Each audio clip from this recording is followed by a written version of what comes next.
Get this shit out of here. I mean, we can look at Got enough like a on hog hog. game.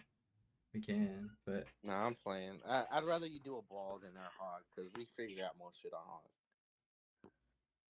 I agree. all right.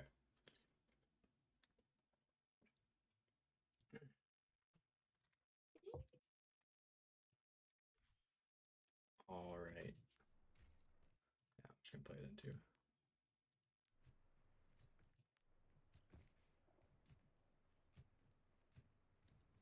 Okay. So like right off the bat, um, it's hella important. Like I mean, just on a dive comp in general, right? For us to be like hitting together. You know, we've talked about that on the hog comp, and it plays a little bit differently when we're in the hog comp.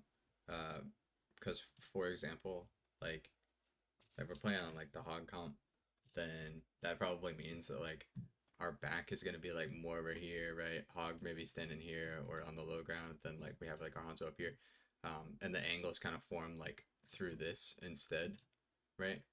Um, and so it's a lot easier for us to just kind of be like, well, we just stand in our neutral positions that like favor our heroes, and then they just kind of come to us. We don't have to like play out on them or anything.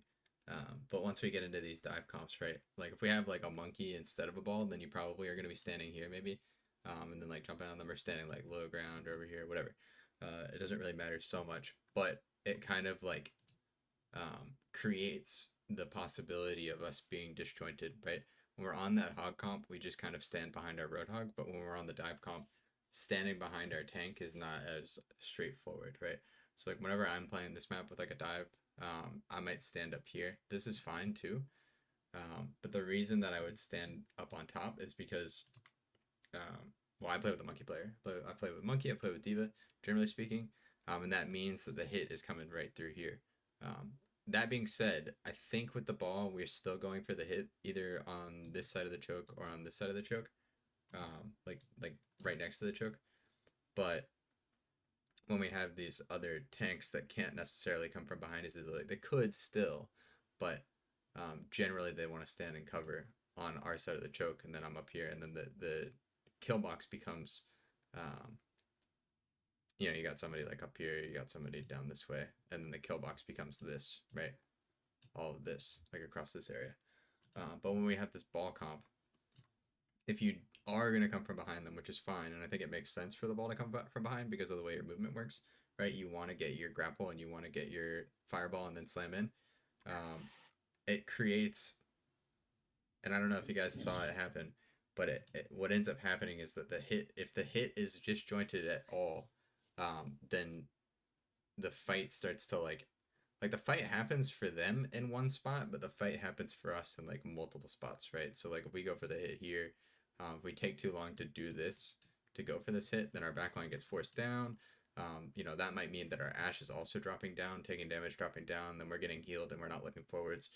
Tony is like in this position where he wanted to stand forward so he can get early damage, and then he's getting forced out because there's no presence. Um, so this is where it's very important for either Cal as the tank to kind of be doing the thing that I like to do, which is like sitting behind a wall, not looking at them, playing off of audio cues, or just like I've played the game enough that I'm like, this much time has passed in the game, so they've got to be like, the door opened and it's been this long since the door opening, so they're like here now.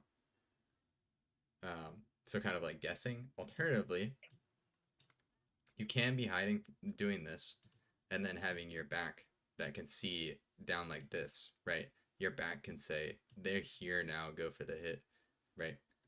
um, but this is where it's very important for us to be communicating things, right? When you're on the roadhog, you just stand on a corner and like they walk up to you, they shoot you, we heal you, and then they like they feel like they have to make something happen, and then they appear in front of us.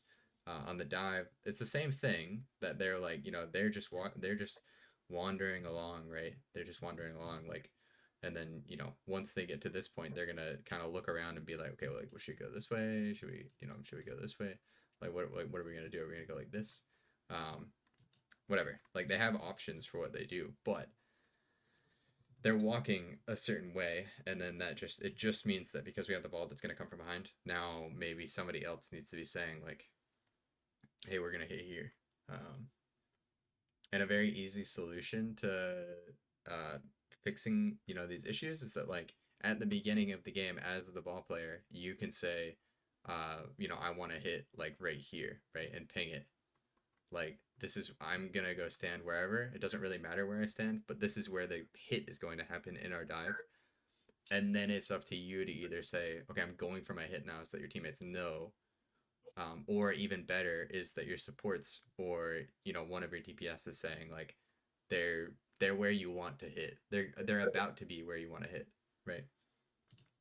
So communication is like super key here. And the reason that I'm going on a long tangent about this is because we are like 10 seconds into the map and already the hit is disjointed. And so what ends up happening is that, right, they come up, and by the time that we're getting ready to go for the hit, our backline is already forced out. Tone is being pulled back because he's trying to mark the tray, and the Ash is like giving up space as well a little bit, right? The Ash is having to like cower, kind of hide and cover because again, like I said, there's no presence. And then by the time that they're turning around for you now, there's no one here to help you, right? So two parts to this is that like you're fighting three people by yourself, and it's providing no value to us because we're already backing up and giving that space, right? There's no threat to him. There's no threat to the Sig. There's no threat to the. I mean, the tray is like always. There's always a potential threat to the tray, right? Maybe we land a sleep dart. Maybe the Ash hits the headshot. Maybe Tone one shots him, like all these things. But the Sig is like not in danger, right? So we're pulling these cooldowns out for not a lot. Yeah, that's fair. One thing I would say though is that I don't think, like, yeah, you're right. We should honestly, I shouldn't even be playing back here because there's no way for my backline to walk up and like stay up unless we plan for it. Um, one thing I will say though is when I did this hit, I expected to be by myself, and I know that's kind of bad. Um, I would say that I think taking the attention of almost three people, like 2v4 and then 3v1, I'm kind of livable. And I mean, I only slam just to take out cooldowns, like kind of like a soft dive. I mean, like I get what you're trying to say, but also, is there like, was this fine anyways? You know what I mean? Because like, if you play it out, I think I get one of them and then still get out, and then they all turn around and just come back. It's just what I'm trying to get at, right? We've got this opportunity here to, as a team, look at the gameplay with an outside perspective, right? And so what I'm trying to get at is like, yes, like you might get value here. I'm not saying that it's like a horrendous play, right? Because you do have three people turned around. They are using cooldowns. You've got Discord. You're about to drop Discord. Then you can go back in. They don't have nade anymore. Like maybe she wasted sleep dart already. I can't see that from here.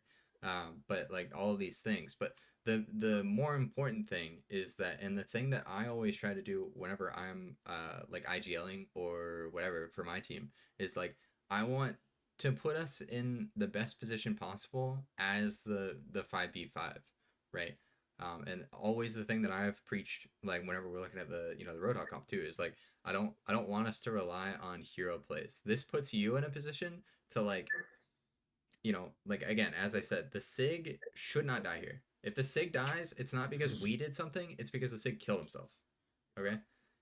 Like, and so then that puts you in a position of Okay. like you're killing one of them through three people. That's a hero play, right? Optimally, what we do, and I recognize too that what you're probably thinking to yourself is, well, I have an Ash and I have a Hanzo and I have an Ana Brick, right? So the only follow up that I'm really getting on my dive is going to be maybe a nade, but in reality, what you can get if we play this right is that you can get a dynamite on a nade, and then you also have a shit ton of poke damage and pokers that are not going to die because they only have the widow as a one shot. Nothing else is going to kill through break packs there, Okay. right? So we have a lot of this like So poke damage, and so it's about hitting in front of our range, if that makes sense. okay. Like normally, in a ball comp, you would expect to have like a Trey or a Genji, and it's fine that you don't, right? But it requires us to kind of think a little more about how the game is played, right?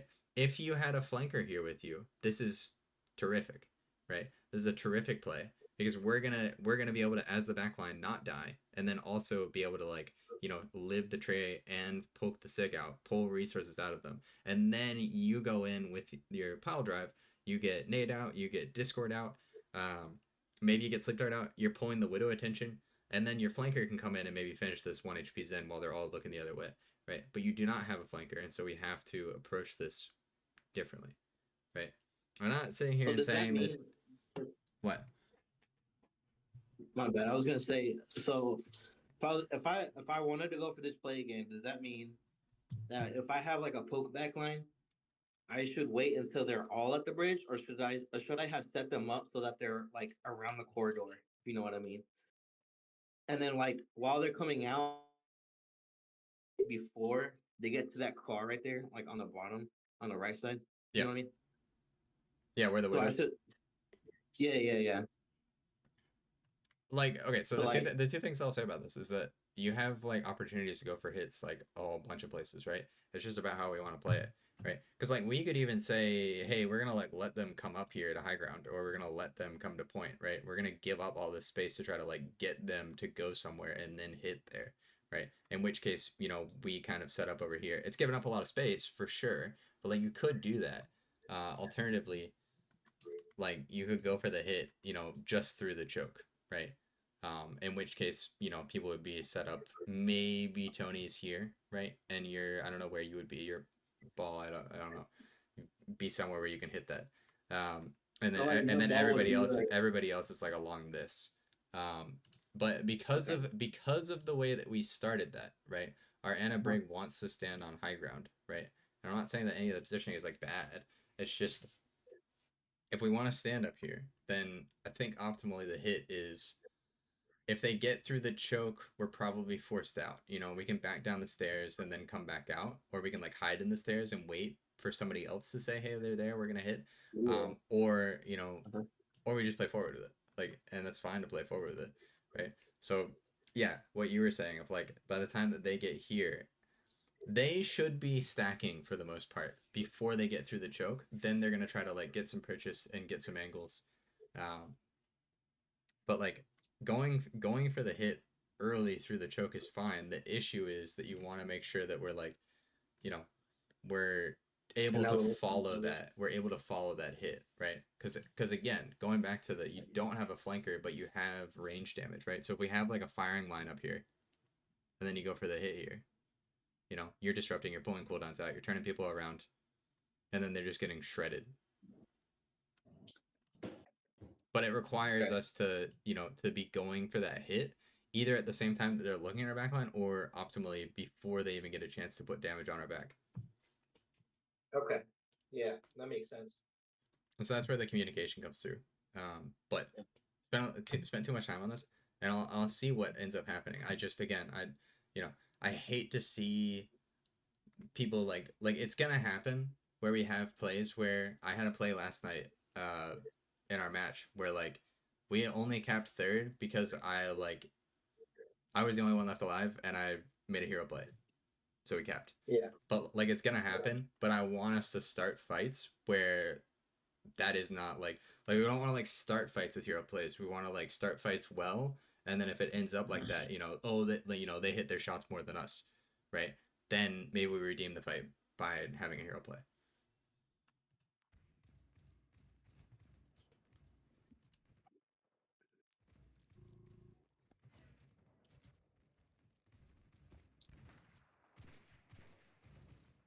Right, like we're disrupting, right, and that's fine early on, and then what exactly needs to happen is what ends up happening is right, like they come through the choke and then now we're disrupting on the other side, maybe because you got cooldowns out of the Anna, Yeah, that's she good. felt like she had to walk up the stairs, like these things happen Uh-huh. and and it works out okay. It's just again I want us to start fights well where it's like rather than getting disjointed right at the beginning and then having like our Anna Brig have to reposition, they have to figure things out to like figure out how to fit into the fight now that it's like kind of going a little wonky, a little sideways. Like start the fight well, where it's just like, oh, our Anna Brig are just gonna be standing on top, and we're just gonna throw a nade on next to the car when they walk through here, and we're gonna hit that right, and then spam it. Like that's so much Yeah, simpler than I do. you know what I mean. Yeah, I do know that the fight went a lot better when we were in like together. Like I was hitting, and then like they were able to see. Like, Yeah, exactly. Right. And that's, that was one of the big things that I was hitting on the hog comp is like, I want us to be in a position where we're like, aware of our teammates. We can turn around and like help each other if we need to, right? That's the ideal positioning. And the dive is the same thing, where it's like we want to be not necessarily like as the ball, right? As like any floaty character with immobile characters, you don't necessarily need to be like standing in front of them. But whenever the fight breaks out, we want to be like, you know, in front / behind each other. And that's exactly what ends up happening here, right? Is like, then you come back through and disrupt, and like we're set up here, and we just get to shoot through the disrupt. You turn people around, and then they get killed.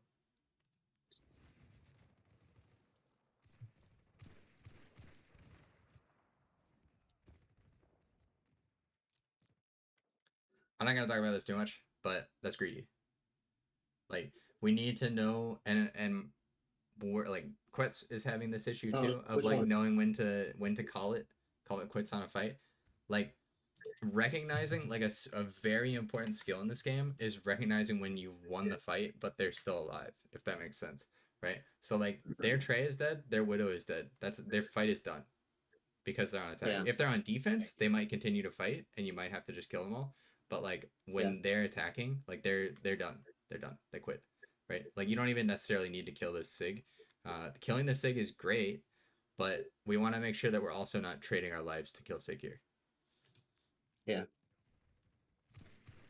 I see what happened, yeah. Like you, it doesn't really matter. I think your health bar is so long that like you can be greedy to a degree, but we gotta squishy health bars gotta be careful about standing too far up. Yeah, I was only helping out because Tony was up there and everyone was like, I can't just like stand back while everyone else is up, Yeah. No, that's what I'm saying. Like you can go wherever you want. Yeah, like as long as you're not dying, you can go wherever you want. But the bigger issue is like squishy health bars need to know when to stop pressing W. Okay. Right, because then we get into this position. We kill the Sig, sure, but now we're losing the point potentially because we wanted to kill that Sig so bad. Yeah. And then I'll play it back just a little bit because I'm pretty sure what ends up happening is that, now we have to make hero plays to recover. Again, hero plays are fine. I just want us to get into the habit of like relying on a solid game plan, to give us a more consistent fight wins. Yeah. Because we're not all pro players. I mean, like even at my level, that's like I'm not a pro player by any means, but I'm playing at a higher level, and I still am like I don't count on me hitting skill shots to win. I'm like I gotta do something else to fill that gap. Yeah, exactly. Like don't rely on like the pro plays. Yeah.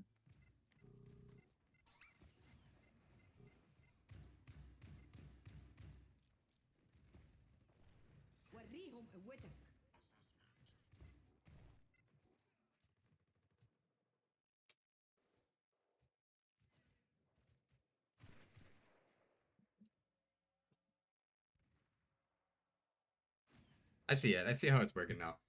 I think ideally we're kind of letting them out into our range damage, but at the same time we gotta kind of like use our range damage to keep the Trey and the Sig from like actually doing anything. And then you're going and like killing squishies. Like fair enough. I didn't see it exactly, but I imagine you're getting some kind of utility help there. Whether it's healing, whether it's a nade, whether it's dynamite, whatever. Yeah. So like it's fine for you to be going like you did to get cooldowns out of them. I just would like to see us kind of being more in sync on that, right? It's fine if you're like, well, this hit is going to be to get cooldowns out of them, but like even better would be, if we wait, go for the hit while our, people are up here still able to support it, and then you get the cooldowns out, and then maybe they go back to spawn as well. I think maybe part of the problem was maybe like the tracer was too much in their face, so they were too focused on the tracer. So like coming up with a plan of who's gonna deal with tracer instead of like everybody looking at tracer or Sig, you know what I mean? I don't know. Like if you look, like the Sig and tracer will always like be ahead of everyone else. Like my whole team is like everybody's looking at Sig, you know. So maybe that's like part of the problem of why they couldn't like try to hit with me. Yeah, that's fair. And what I would say about that is, I don't know. I'm thinking about it from the circuit perspective of the mirror match sigs, it's like Hanzo and supports are shield break, and then the other person is like the one taking the duels. But that doesn't necessarily need to be the case, right? Ashe can also deal with Trey. We also have the Brig to deal with the Trey. So then maybe both DPS can be kind of putting a little bit more focus onto the SIG. Or even, one person looks at SIG and one person is like, I'm trying to look to where the ball is hitting. But then again, if we have a DPS that's devoted to trying to follow up on your hit, then you need to be hitting in front of them, because we don't have, they're not floaty, right? They have a movement ability, but it's like to live. It's not to put them in an angle to hit. And now they're on a different comp, so we'll see how it plays. Cooldown's out. You disrupt them. But again, look at the way that works, right? What I was talking about. We're not all there to hit it, but Tone can see it. So even just one, right? And I think it's a sim that dies. Yeah, it Hanzo? was Whatever. Hanzo, and then the Ana when I come back. Right, but like that, because you go in disrupt there, and Tone is standing there looking down that lane, he's able to get a relatively free headshot because of that, right? You're turning them around, and that gives Tone an easier time. Not necessarily, like, it's hard to shoot at people that aren't looking at you, but like this dude now he looked back, and now he has to look back at Tone. So it's like you gave Tone Peter's advantage, even though he's just standing there. Yeah. So that's how we should have set up first fight. Is what you're saying, yeah. Right. I thought I had to bring up my backline up to that choke instead of being back. But I know what you mean. Like, I at least have one person. You can, like, your Ana and Brig can stand over here and just like not play the game. That's fine. Like, I would be completely content with that as long as my teammates aren't dying. Like, I wouldn't care. But at the same time, they might want to experience the game a little bit, and so then they want to stand up here, and then in which case you need to be hitting, not necessarily in front of them, but like before the enemy team can force them down, right?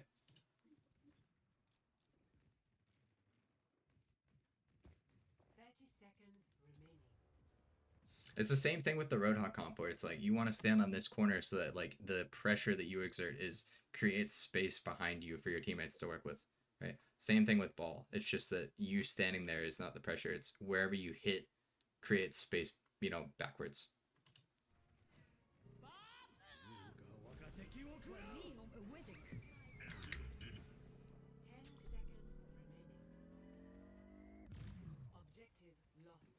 All right. I didn't actually see how we lost. Because we had the pick on the Hanzo.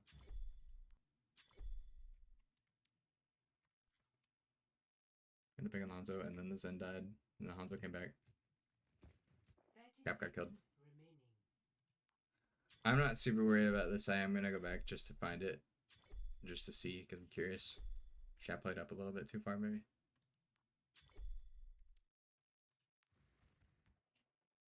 Okay, Hanzo died. He's coming back. Ana died.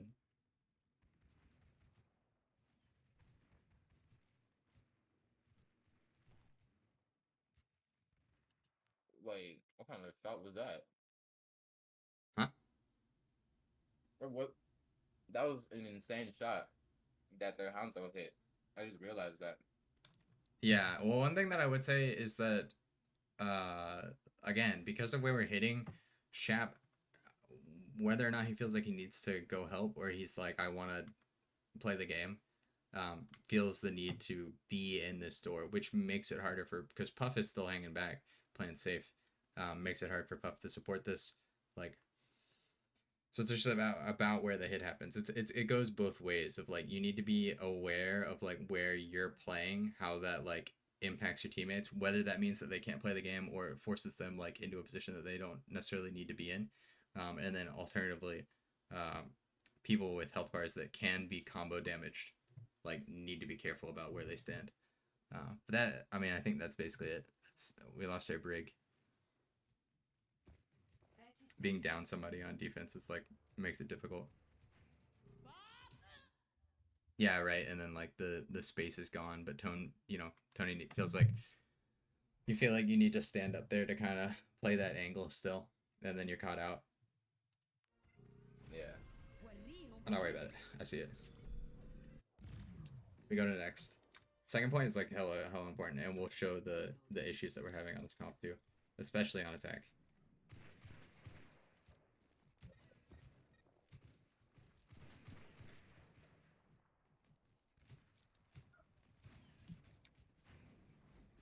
Okay. Play back to where the door opens, just so we can see what kind of start we have to this. Right, so we're dead. We died late, so we need to reset. You know, died late, and so now we don't necessarily need to or get a chance to set up. That's another thing too of saying like, well, it's shit's cooked. Like we'll just set up for next so that we can try to hold them close to the door. I'm not super worried about that though. Like it would help with the start to the fight, but there's still ways to like pull this back. Too active there. Like you're pulling cooldowns out for DPS, you're turning people around, but your supports aren't back yet, right? Like very easily you die here, and then now the cart is here by the time we get to fight again.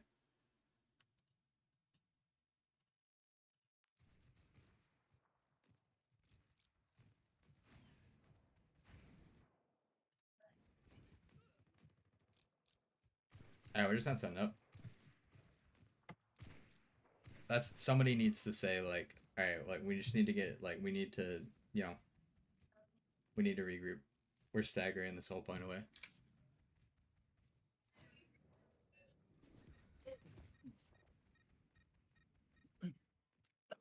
It's fine. Like it's not a big deal. Like I said, like we feel like we need to play up because you know we can't get a good setup, and so it's like, well, how are we gonna like pull this space back? But like we don't need to do anything crazy. We can just say like, you know, we want to get set up here, right? We want our core set up here, and then like once your core is set up, then you can start to kind of like purchase space elsewhere, right? Once you have your Ana Brig up here, then you can say like, okay, well, like I'm gonna slam so that my DPS can get like here, right, or wherever we want to set up. But getting your Ana Brig somewhere like while everyone else is still alive is like the most important thing to do here, especially when there's high ground available to your supports. You purchase that high ground for your teammates, for your supports, so that then you can go like take more space, right? But like trying to take space on the cart does not like enable that, right? We go for that so early that then you get forced out, and now there's no tank presence, and then Tony is like, you know, in a bad spot and gets picked, and it's all just like trickle down. And that is something very important to pay attention to, I think, on ball, is like being too active. It happens on every dive tank. I think it happens a little less on D.Va. I think D.Va, it's a little easier to avoid being like overactive on D.Va just because of the nature of that kit. But like Doomfist, Monkey, Ball, it's like you try to do too much, and it makes it harder for your teammates. If that makes sense. You know, you're like, well, I have these cooldowns and they're short cooldowns, so I'm gonna use them. And then you go in, you get forced out, and then your teammates can't play the game now because like, you know, you're not there. So you just gotta be careful about that. That's where we just kind of slow down. We say, hey, like, you know, we died super late. Like this high ground is guaranteed for them. They didn't even take the high ground. They just pushed the cart. Like, but that's where we're like, we're just gonna reset. Like we're gonna make sure that our Ana Brig is set up wherever they want to be, right? Whether it's here or it's like, you know, on the low ground somewhere, whatever. Doesn't matter where they want to be. They could be over here. Like wherever we decide that we want to set up, we're saying our backline is set up here, and they're like, for example, right? Like if your backline set up here, right, on this corner down here, then that means that like the hits are only possibly happening like this way or this way, right, in front of your backline.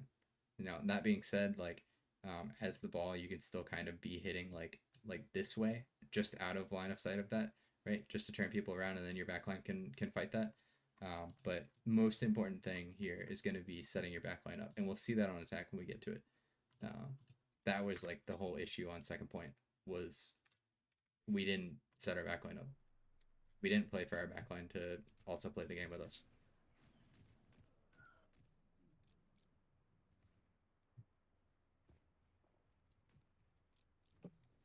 Right, same thing. Like perfect example of being overactive, right? Getting cooldowns out, yeah, but like for what? right? Like we got a little bit of ult charge, right? Not even because we already have it. Oh, I muted myself. Oh my god. You're good. But like, I, right, like we're going in. Yeah, like maybe you got ult charge for your slam, but like at the end of the day, the only thing that you're actually doing here is like giving them ult charge. They don't need it either, but like just things to consider of like we're not actually ready to do anything with this, right? And so it's like you just don't need to be doing anything. If you feel the need to do something, especially on ball, like you can go into ball form and go like behind a wall and look around the wall, right? You get yeah. the benefit of the only character that has third person. Well, I guess Brig a little bit, but the only character that like can go into third person without locking themselves in an animation.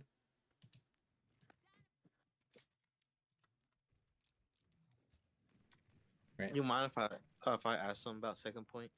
Yeah, for sure. Okay. So I noticed the way you were talking about second point, and I know I probably shouldn't have gone for that slam and that choke because like I got forced out and stuff. But I heard about how like setting up the backline depends on my hit. But like setting up my backline on that second building right there, I should wait until they're all set up and then like even though they're pushing cart like three people on cart, like once they get to that bridge right there, I'm pretty sure we'd be set up by that time or a little earlier. Once they get to that bridge, I would be set up on high ground, ready to slam, and then like just like take cooldowns out. You know what I mean? And then that's how we hit. If you know what I mean. And then like once I force everything out, I go out, and then I get healed, go back high ground, and then keep doing that again. Or is it like Yeah. because So I'm the only person on that's able to stop cart, right? Everyone else like they can't really stop cart other than me. yeah, yeah. The thing to consider is that like their comp makes it so that like you can't go exist on cart while they're alive, right? So we need to get like set ourselves up so that we can kill them to stop the cart, right? Like obviously you can touch the cart, but like if we're touching the cart, we probably want to be fighting that, and so that's where it becomes how important for like people to actually be able to follow up there, right? Anna's still coming back. Yeah. I think Shamp was set up. I think Tone and our Ash were set up. I don't remember Uh huh. exactly where, but like you don't have everybody, right? Yeah. Like more like most important IMO is that you don't have anti. That is like optimally that is what is securing kills for us is that they cannot heal our damage, and so then we don't have to like hit headshots or get our combo damage through. It's like any damage done in those 4 seconds is gonna be a kill, right? And so what I would say about that is that it's not necessarily that the slam is bad. It's just the same thing that happened on first, where it was like you're slamming too early, and so people can't follow up. It worked out on first, Yeah. Yeah. because they were Yeah. much closer to us and we were set up. Uh, But here, it's like we're not set up yet, so we can't do anything with that. And then you're forced out, and then people are caught out of position because you're not there anymore. So what I would say about that yeah. is being too active, and as the ball, like you can go. I'm trying to think of like where you could go. I mean, you could be like here, looking around the corner. You could I be. was I don't know thinking if of your setting camera up high reaches ground. like up around this. Yeah, like you could be up here and just like look down, right? But you gotta chill out. You gotta chill out because it's not gonna take Yeah. forever, right? It's not gonna be like I have to wait for my Anna to set up, and that means that the cart is gonna get like all the way here. Like Puff died like right as the point was capped, right? So like the Yeah. point still has to unlock, and then it has to go up to the door, and then the door has to open, and then it has to start moving again. Like so the cart's not gonna get here. Like the cart is probably gonna be like by the time that everybody's ready to hit, cart's gonna be like more like here or like somewhere in this area, right? Yeah. If we just wait, if we just chill out for a second. Yeah. I didn't really know how to set up on that second point, so I just sort of like felt like I had to like keep stopping cart or something, or I don't know. Like now that the way you're explaining it, like I know that I probably have. It's important for me to set up my core because if I don't, then I wouldn't be able to take space or get picks. You know, even my slams wouldn't be important. But I was thinking of setting up on high ground because it's like kind of like on Winston, you don't want to use your jump, uh, like after you hit or something like that. Like it's important for you to like make it as easy as possible for yourself for like just to, like drop on someone. So it's kind of like I was thinking the same thing on Yeah, yeah, ball. for sure. Like, and I'm not saying like again, I want to highlight that like what you did isn't bad. It's the fact that like when you did it, right? So Yeah. like look at where Puff is, right? You're up here, right? If you just stand here and wait for like 5 seconds, then Puff will be here, right? Obviously, it's not gonna take Yeah. you know it's gonna take a little longer than 5 seconds for Puff to walk over here. But Oh yeah, yeah. look that was look at when where- you're going for the hit. Yeah, I know. I shouldn't have. I Slapped, shouldn't have even gone rocked, for it. naded, I almost died. Yeah. and then Puff is here. How did wait Puff move so quick? Some just built different. Yeah, For real. I'll say. I'll So say let's It that. only takes yeah. 5 seconds. So let's look. Okay, you're thinking about it. You're looking for the grapple like literally right now, and Puff is like just in front of the door. Right, you go for the hit. Puff is walking through the door. You're forced out. By the time that you're forced out, Puff is now taking the elevator. So if you just go here and wait like 5 seconds, like Puff is gonna be riding the elevator. Yeah. Right, you just Yeah. your No, I was condition just your thinking of- condition for hitting is just people are ready to follow on it. And at the same time too is that like you go for this hit and this kind of like makes your DPS feel like they got to do something, right? If you just kind of chill out for a second, your DPS might still feel like they need to do something because they're playing DPS, fair enough, but like they're not gonna like overextend. They're not gonna they don't want to stand in front of the enemy team by themselves. So if you just kind of chill, like everybody's gonna be like chilling a little bit. Yeah. And then Okay. you wait for Puff to get like here, and then you can go for the hit. And Yeah, okay. communication there too of like you can turn around, you can look, or Puff can say, hey, like I'm ready for you to play the game. Like we don't need anything crazy. My solution to the whole dive disconnect, because I've been experiencing it on Quets too, is like pinging where you want to hit, right? And in this case, you don't even need to ping necessarily because you're like, well, wherever the cart is, if they're gonna be on cart, I'm gonna hit wherever cart is, right? And then people know now, like, okay, like I see the cart, and then you're like, I'm hitting, and they're like, oh, okay, like hitting the cart, right? Doesn't need to be anything crazy. On first point, it becomes a little bit of like, pinging, right? If we take control here, right? Like to give an example, like we take control, the cart gets to like here, right? We take control, and now we're playing off the second point high ground, or our high ground, like then saying, they're gonna come high ground and I'm gonna hit here, right? And pinging it, or I want to hit when they rotate and pinging like right there, right? Okay. But just just too active, just a little too active. So the main thing is just set up my backline so that way we're all able to play the game instead of just me. Right. And like to clarify too is that like you don't necessarily need your backline to see the hit, but you need them in a position where they can take advantage of the hit. Right. We saw that on first point where it was like they people turned around and we were able to like you couldn't necessarily see their backline. Right. You ended up killing their backline, but that caused like the Hanzo to turn around, which gave Tony a freer shot. Right. Yeah.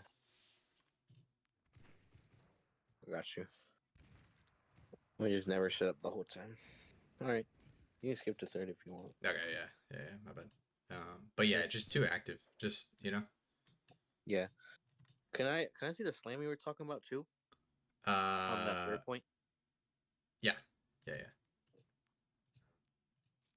Boom. Boom. I think it's right about there.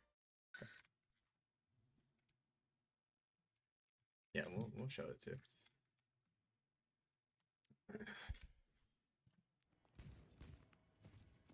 Yeah, so this is right after Tony gets picked. Go for the slam on the sim, and nobody can follow up on that, by the way. Yeah. Right? That's what I'm talking about. It's like if you slam around the corner, then you have like Shap and Puff and your Ash, right? Even with Tony coming back from spawn, like you still have 3 people there that can see it, but you're not even slamming inside of LOS, right? The time where you get to slam out of LOS is where like you have people there and they're set up and they're able to like now swing into it to do something with it, right? But this achieves nothing. It doesn't even slow them down because you didn't even touch the cart. You know what I mean? It's not stopping people from taking position. It's not,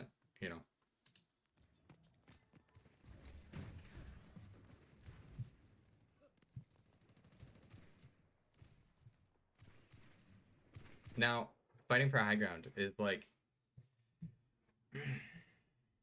that's fair, right? Like you know, if you were fighting the Hanzo out for like maybe your Hanzo to take this angle or your Ashe to take this angle, but there's no because fighting. everyone's here, yeah, it's like I think it's okay for you to kind of be up there, but don't necessarily like fight them and lose health because now you're going in Yeah.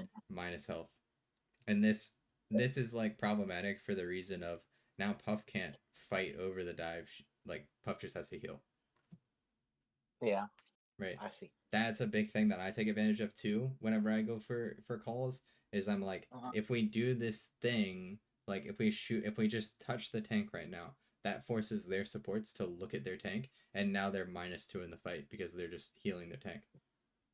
Yeah. I think this is the only spot we could play in, anyways. As like a ball comp, like we're all Like poke, we can you know? play from height like you can get like super crafty with it like right like if you wanted to say like um you know we're gonna purchase this high ground for Good, but they ourselves also have like skin. everyone like we're all gonna stand up here. They're not playing it like that though. Like it's worth taking advantage of that of being like they're not actually using the TP as like a team movement ability. They took the sim I honestly I think they took the sim for you Why? just to like fuck you over a little more. Like Oh, so because they get it's TP, so worth noting that. that. And what's more on top of that is that like if they do TP up, like what I was gonna say is like having like your core play here, you know, maybe Tony plays like on low ground down this lane and then you have everybody else up here, or you have like the Ashe on low ground by themselves, and then everybody else up top. And then what you can do is you can go like over here and then, you know, drop down this way and then everyone can swing out onto the high ground this way. Right? Yeah. Like so like there is a way to do it, but because of where we're positioned, like yeah, you kind of just it's fine. Like I don't think you necessarily need to play for that. And they are playing even though they're not like 5-man TPing, they are playing Yeah. stacked. And so it's like probably no one's up here. So there's not really, you know, it's fine to pressure the Hanzo, but don't lose a bunch of health for it, as I said. Okay.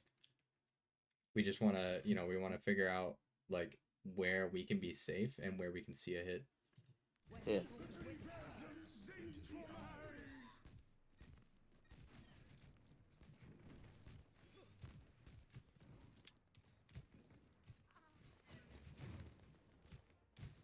And then like to give you an even better idea, um, I'll show you that from Puff's perspective so that you can kind of understand what I mean by that a little better. No, bro, I don't care about my puff, bro. My honor's a little bad. Nah, I'm playing. Yeah.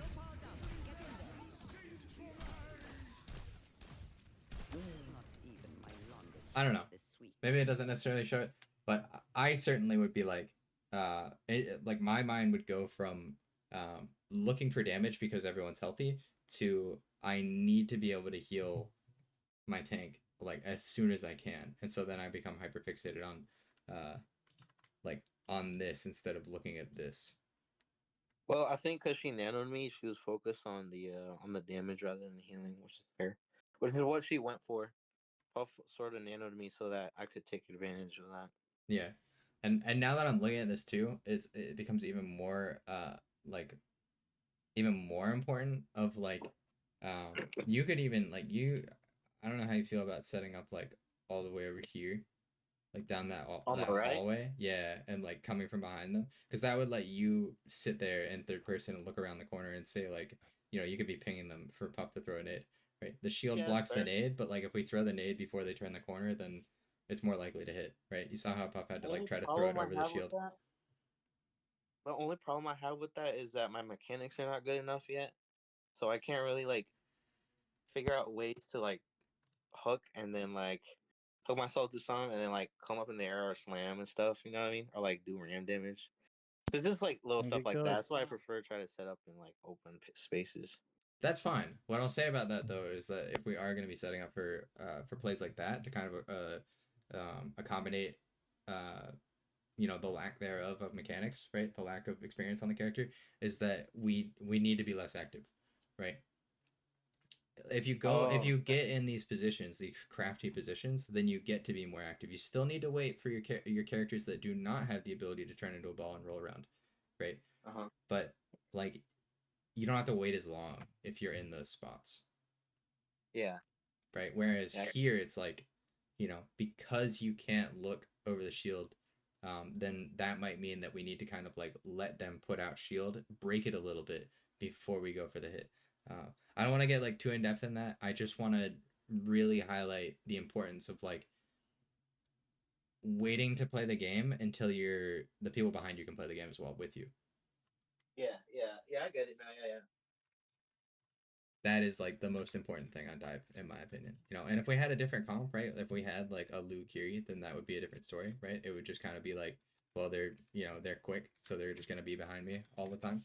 Then it doesn't matter as much. But because we have, even if we had double dive TPS, right? Even if we had like a Genji tray, even with a Genji, so like a Sombra and a Trey would be a better example. If you were like ball Sombra Trey, then like you're all gonna be there, like you're all quick enough, you're all active enough that you can be there, but you still need to wait for your Ana break.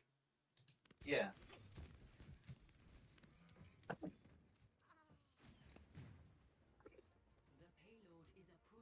And like it's kind of working out for us because we're playing our lives well enough.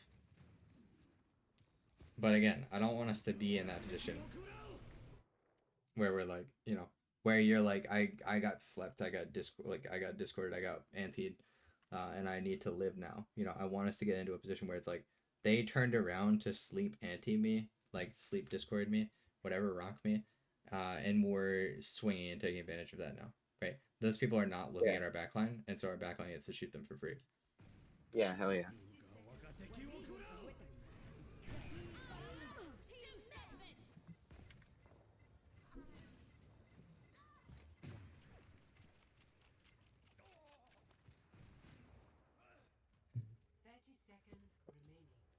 The only thing that I'll say about that is target focus, because I recall when I was watching it, and I can pull up the comms too if you want me to, because I have it on my whatever. I feel like you should, because I was looking at that Hanzo for. It took me a minute to kill him because I'm bad, but like I was looking at the Symmetra, right? She was most susceptible. Then I looked at Hanzo because like I wouldn't want him to live like right in front of my teammate's face or in front of me, and I'll just pump damage. I thought that the call was to kill Sig, and that was where I was like, you should kill the Hanzo because he's more of a threat. Yeah, so I think I was looking at Hanzo, and then Puff was saying Sig, or I don't know. Just pull up the comments because I don't know who's saying what. Yeah, I'm trying to find it.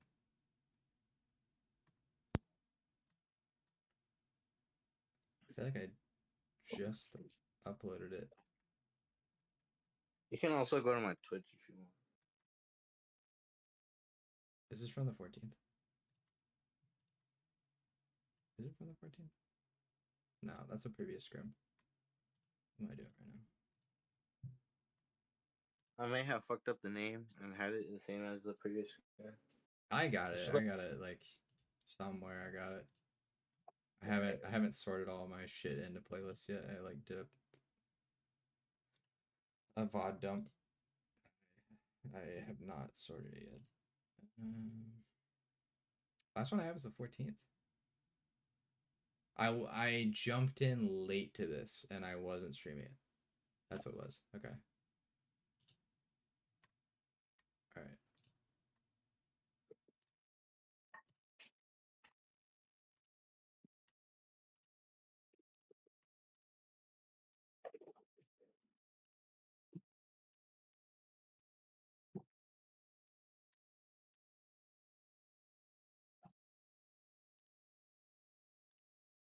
Is it this one? If it has PC and Eric in it, then yeah. It was from the 13th. If it says, I might have fucked up The because like 20th. The last map is Circuit, which seems right. Yeah.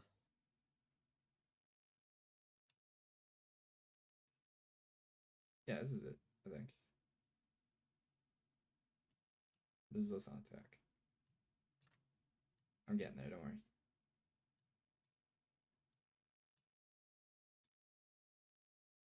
Yeah, this is it for sure. All right.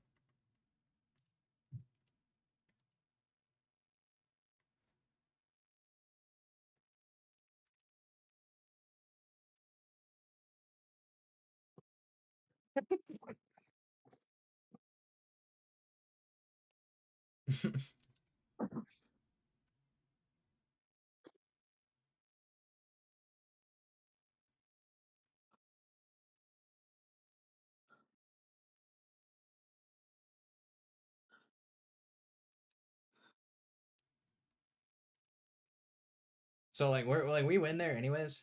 All I want to say is that it's very important to be like very meticulous with your target calling as best you can. I know that we're like in the middle of a fight, and so it's a little, you know, it can be like hard to kind of like consider things, but just consider like the 1 HP Sig has hands. He uses hands and he lives, so you spend that time killing the Sig, and while we're spending that time killing the Sig, the Hanzo one shots your Ash and then has Storm Arrow for you, and no one can come back and you lose. Yeah. Right. So it's important to kind of do that mental math of like, I don't know. Because like the rest of the target calling is good there, right? Where it was like you were looking at Hanzo, I think you were calling Hanzo, and then Puff was calling Anna. Like Anna, very important kill, right? If they're minus heals, that means that, you know, they have less time to get their kills, right? Important kill. But you still looking at the Hanzo is also fine because you can't necessarily see the Anna, right? These target calls are not like, oh, drop everything that you're doing and go like find these people. It's like if the target is called and they're on your screen, you should look at them. But if the target is called and they're not on your screen, you got to shoot something, right? So that's fine where you're still looking at the Hanzo. But when it comes to this is where you want to, like, when it's down to the wire, like, you want to be, you know, surgical about like what is the most threatening thing right now, right? Yeah. And obviously there's some nuance to that, right? I'm not considering everything. Maybe he has hands and he has flux, and he like fluxes you off the point and just caps, you know? Like, yeah. but I'm just trying to think about neutral kit of like, you know, like I said, if he one shots and then he has Storm Arrow, that could be pretty bad. You guys can lose off of that. So just worth noting. Okay. Right, I'll keep this up on the side in case we need it again, and then we'll move on.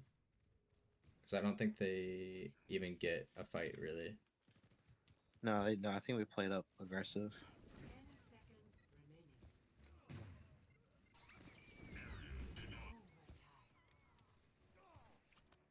Yeah, a little scuffed, but it's an overtime fight, so it's gonna happen. Well, let me see who died first, and if it was avoidable. Me and Tony, I think. I was near, I think. So like, we wanted to play Way up, and then up he. there, okay. Yeah, which, like, fair enough. That's just a, you know, a little bit of disjointedness, and that's where communication can come in handy. Of like, you know, we want to play up, but like we need our tank to be there for, you know, to do what Ball does, which is turn people around, get cooldowns out, right? Like, so we want to be saying like, hey, like I'm not there to do that yet. You need to like chill out for a second. You know, it's gonna take me a second to like swing in there and slam. You know. Yeah. Okay. That's fine. I'm not super worried about that. Most important thing on this comp is going to be what we're about to go over on attack. Yeah, attack is a little weird. Touched it a little bit on defense. I wish you guys, you know, hadn't staggered over second, but at least I get to call you out on it. But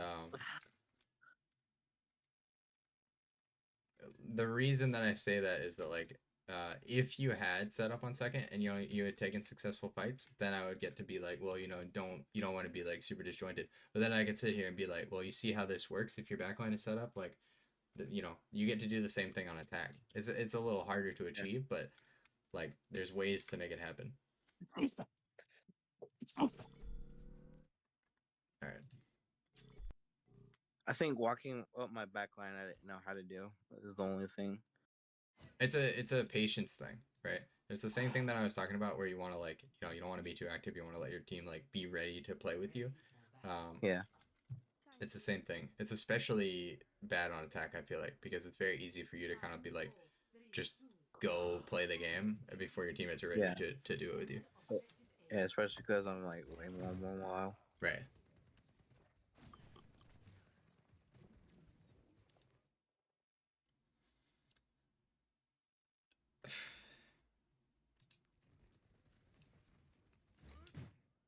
So what I'll say here is that let me see what Bill's trying to do. Like, what are we trying to do here? Where are we going? I think we were trying to rotate into their back line, like where Newark is. Yeah, right. Like Oh, through dark and walk around. The call was to, I noticed how they are set up and that we could easily knock them off and go for a nade play. And we Yeah, were which supposed to like walk kind of down. worked out. Yeah, and it kind of worked out. Important to We weren't know, supposed to like go through. like the biggest thing that ball brings to the table, right? And this is true of any tank, is that like the thing that a tank brings is like making people look at them, right? But the way that you achieve that is different on different tanks. And so what I would say here is that like if we're trying to walk like through here and then like close to them, it's fine. If we're trying to walk like around like this, that's fine. We're trying to walk like this, like it doesn't matter. The most important thing is that like when our supports are in transition here, I think is when we go for the hit, right?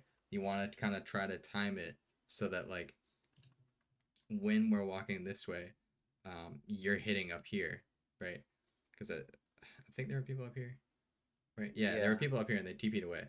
Like we wanna try to like turn these people at the same time that our backline is like rotating somewhere. Oh, so I just hit too early. Yeah, right. A little bit too early.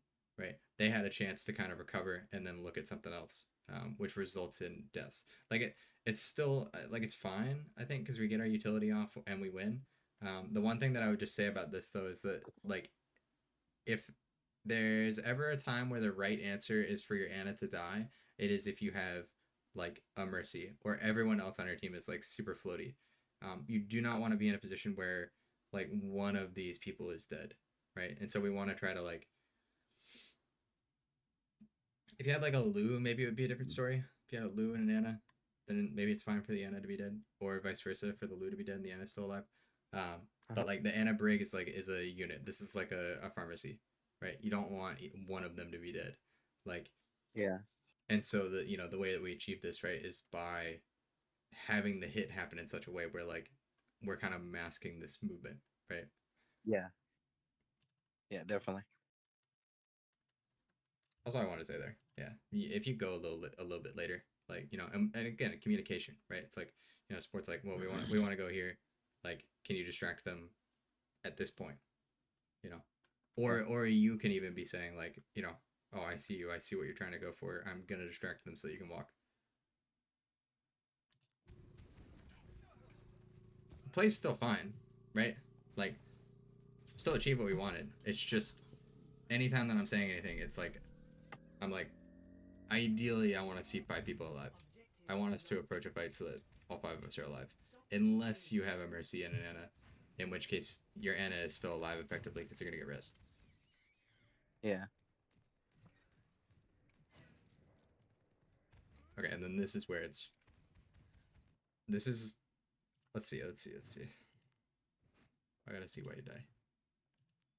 I died because I went in too early and I was literally just rolling slowly towards them. Yeah, right. So a little too active. You came from behind or no? Yeah, I came from behind from the opposite high ground. And then I had thought that the cart was already through the door, which it wasn't. So I was just thinking way too fast.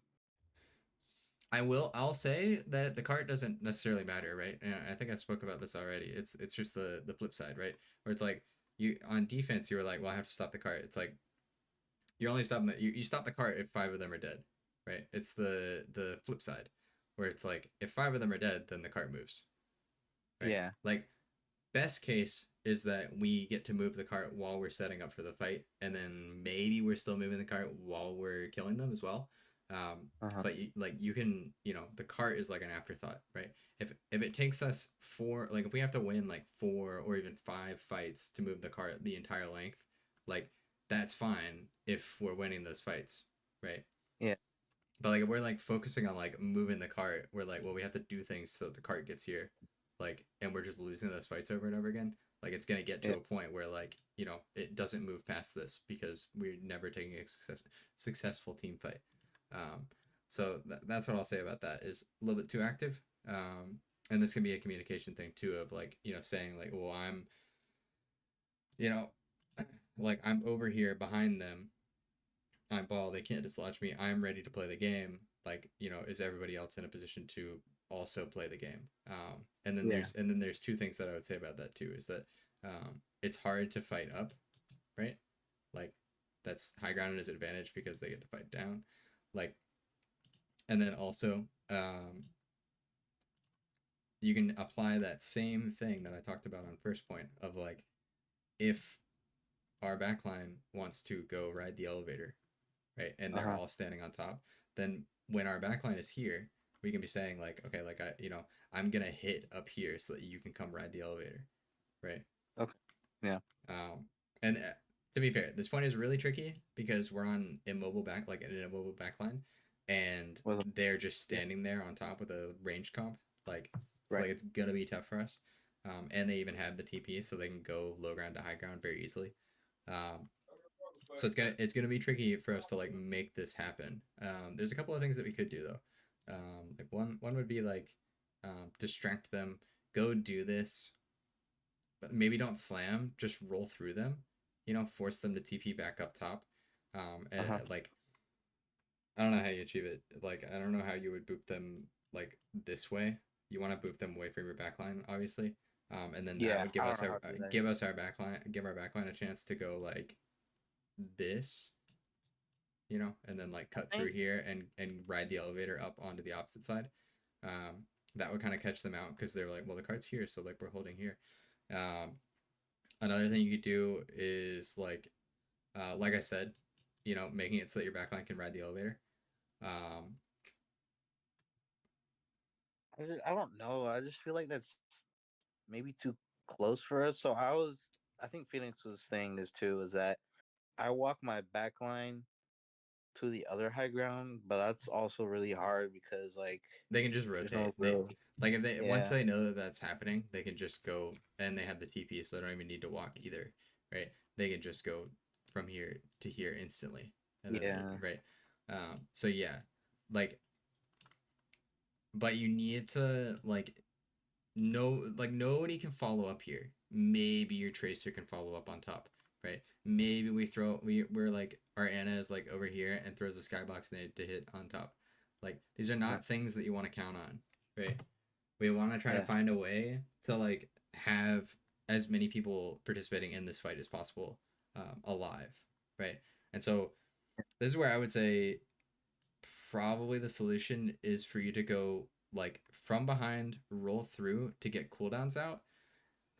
And then like maybe when they go TP back up top, like they use cooldowns for this, right? I don't know what cooldowns they use. Maybe they only use TP, but it's a long enough cooldown. And then you can go for the same hit again, and at that point we can have like our soldier and Anna go jump up top. Maybe we just all go brawl them on top now that they're minus cooldowns. Not exactly sure what to do. Or alternatively, you can do that and just roll through them and like boot people down, and then we can have a kill box that's like set up along this, right? Yeah. Maybe Puff is over here. Maybe we have a Champ over here as well. Maybe Trey is like inside this room underneath. Can't really see that because of the sun. But the room under there, right, like down here. And then maybe Tony is like there. That's fine. It's tough. Like it is tough.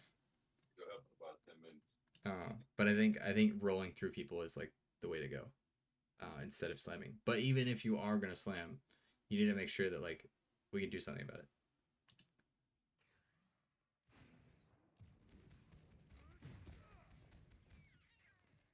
Just cooked. Like nobody can help. Yeah. And then we're standing out there a little too long. That's not necessarily your fault. We're standing out there getting staggered. Is where we regroup. But absolutely, the easiest thing that you can do, just to kind of like make this easier on yourself, is like make sure that like your backline is here before you go up there with full health.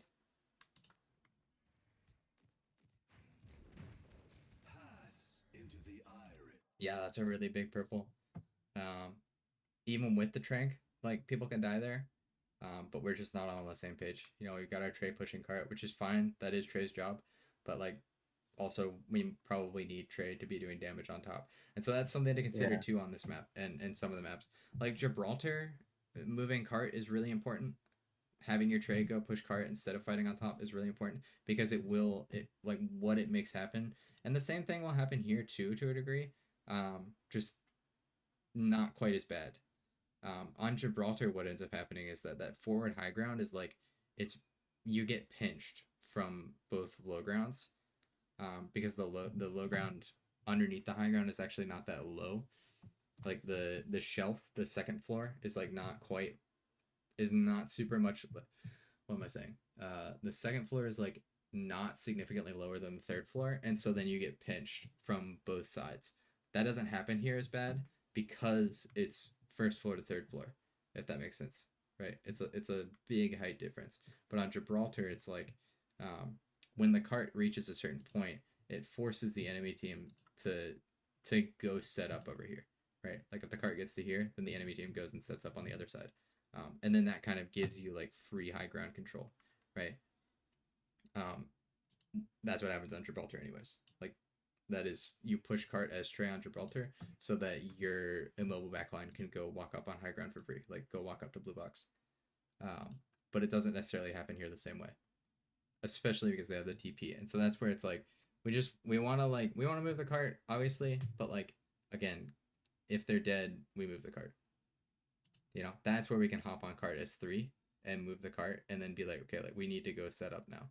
You know, we can even have our Anna Brig on cart, move it as much as we can, and then be like, okay, we're just gonna go ride the elevator up top. This map's like closer in, so you know you don't have to go like walk up a bunch of stairs and walk around and do jumps. It's just like go walk to an elevator and take it.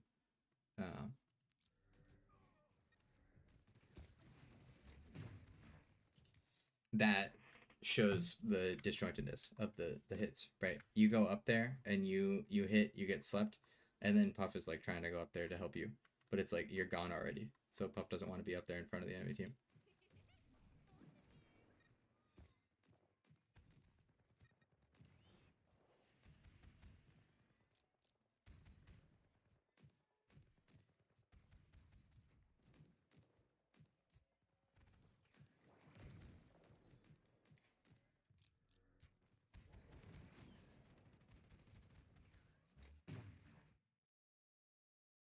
Okay. Oh no, this is hard I for love me it. to like. I love the gimme legs. I think we don't need to be like crazy about it. I think instead of like walking all the way around, because we don't even, not even that short. We go like here and then through the door and then like all the way around, I think is what we end up doing, getting on the elevator. It's too much time. It gives them too much time to react. If we just come here and then walk like this and then just walk straight to the elevator, it makes it harder for them to react. Yeah, they're gonna see you in transition. Maybe they shoot you a little bit. If you're worried about that, then you walk through here and then like walk underneath, right? But like the longer that you take to do a rotation to set a play up, the more likely it is that they're prepared for it. There's certain maps where like New Junk City would be a really good example of, like if you go for these long rotations, they don't necessarily see you, they don't have info on you, and so that it creates that element of surprise, where like they could be faking, they could be walking all the way around, and which door are they going to, right? The longer they take, the more likely it is that they've walked like all the way around the map. And so it kind of keeps them guessing. But here, like they're gonna have that info, right? They're gonna be like, well, nothing's happening, so we're gonna start looking around. Somebody is gonna see this. Like if you rotate like through here, I'm not exactly sure what rotation we go for. But what I would say about that is that, yeah, the giving Anna legs is a play. I've done that on Gibraltar before, so I can play hella aggressive. Like, I think just don't overcomplicate it. Just be like, okay, like we've got legs now. We walk through here on Aura, and then we just amp speed like the rest of the way. What were you gonna say, Cal? Oh, I was just saying, it was just hard for me to distract Darren just because he's in the elevator and I couldn't really like grapple up there and slam. So Yeah. Another solution here too is going like Doomfist, going something like Doomfist. oh hell no, You don't think? I don't know. Doomfist would make it harder. Or has My- even. Yeah, but I was playing ball. I was playing ball. Yeah, right. I mean, Cal that's refuses to be play fair. Has. Huh? Cal refuses to play Has. And that's fine. That's fine. I'm like, I don't want to play Kiri. Kiri's fucking boring. I want to play the Life Reaper instead. Like, that's completely valid. I'm just, That's a hot take. you know, as we're looking at this, you know, I'm trying to give you options based on what I see you on, like to, you know, to alleviate this issue. But at the same time, it pops into my head of like, well, you could switch, you know. So I'm just putting it out there. Yeah. You play it. They don't even see this. Like, they don't even see this. So what I'd say, oh, dude, he got himself.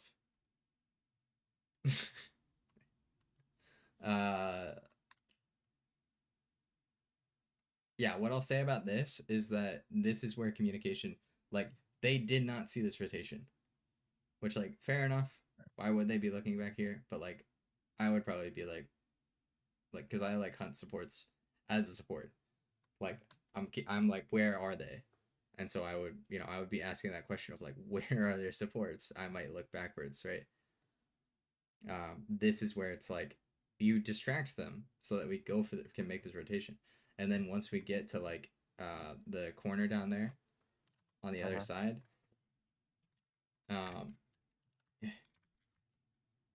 this is where we hide right here, you know, before we take the elevator, and then everybody else stabilizes so that we can go for this hit, because now we have our Ana in a position that can throw a nade on that high ground, right, to enable the dive and be safe to still like follow up with damage and healing, right? This is where we're like, we go stable, we wait for Tony to get back so that he can like maybe provide pressure from main. You know, maybe we even wait long enough for him to get like underneath here so that he can shoot up. But this is like we finally have our backline set up, right, in the ball comp, which is the most important thing. And in dive in general, is getting your backline in a good spot, unless you're like Kiri Lu. Like outside of that, it's like set your backline up somewhere. That like so that they can play into the dive, right? We have our backline like in a position where they get to play the game. This is where we need to now like, you know, set. Everybody else needs to set up for the hit, right? This is where we slow down. Right, and this too. This is like, you know, this is avoidable. Two things that I would say about this is, one, if we wait down there, then that it doesn't give them time to think about doing this, right? If we wait down there and then we can ride the elevator up and hit at the same time that we arrive here, you know, it doesn't need to be like the second the elevator reaches the top, you're slamming. It doesn't need to be like that, but it does need to be like our Ana is up here and can see over here and you're hitting, you know. You can even hit a little early. You know, your Ana can be like, well, I'm riding the elevator now. And you could be like, okay, I'm already hitting. That's fine. But going into hit, like, early and then getting forced out means that now you don't get to hit. And then our backline is up there and they just get to TP on our backline and kill them. Yeah.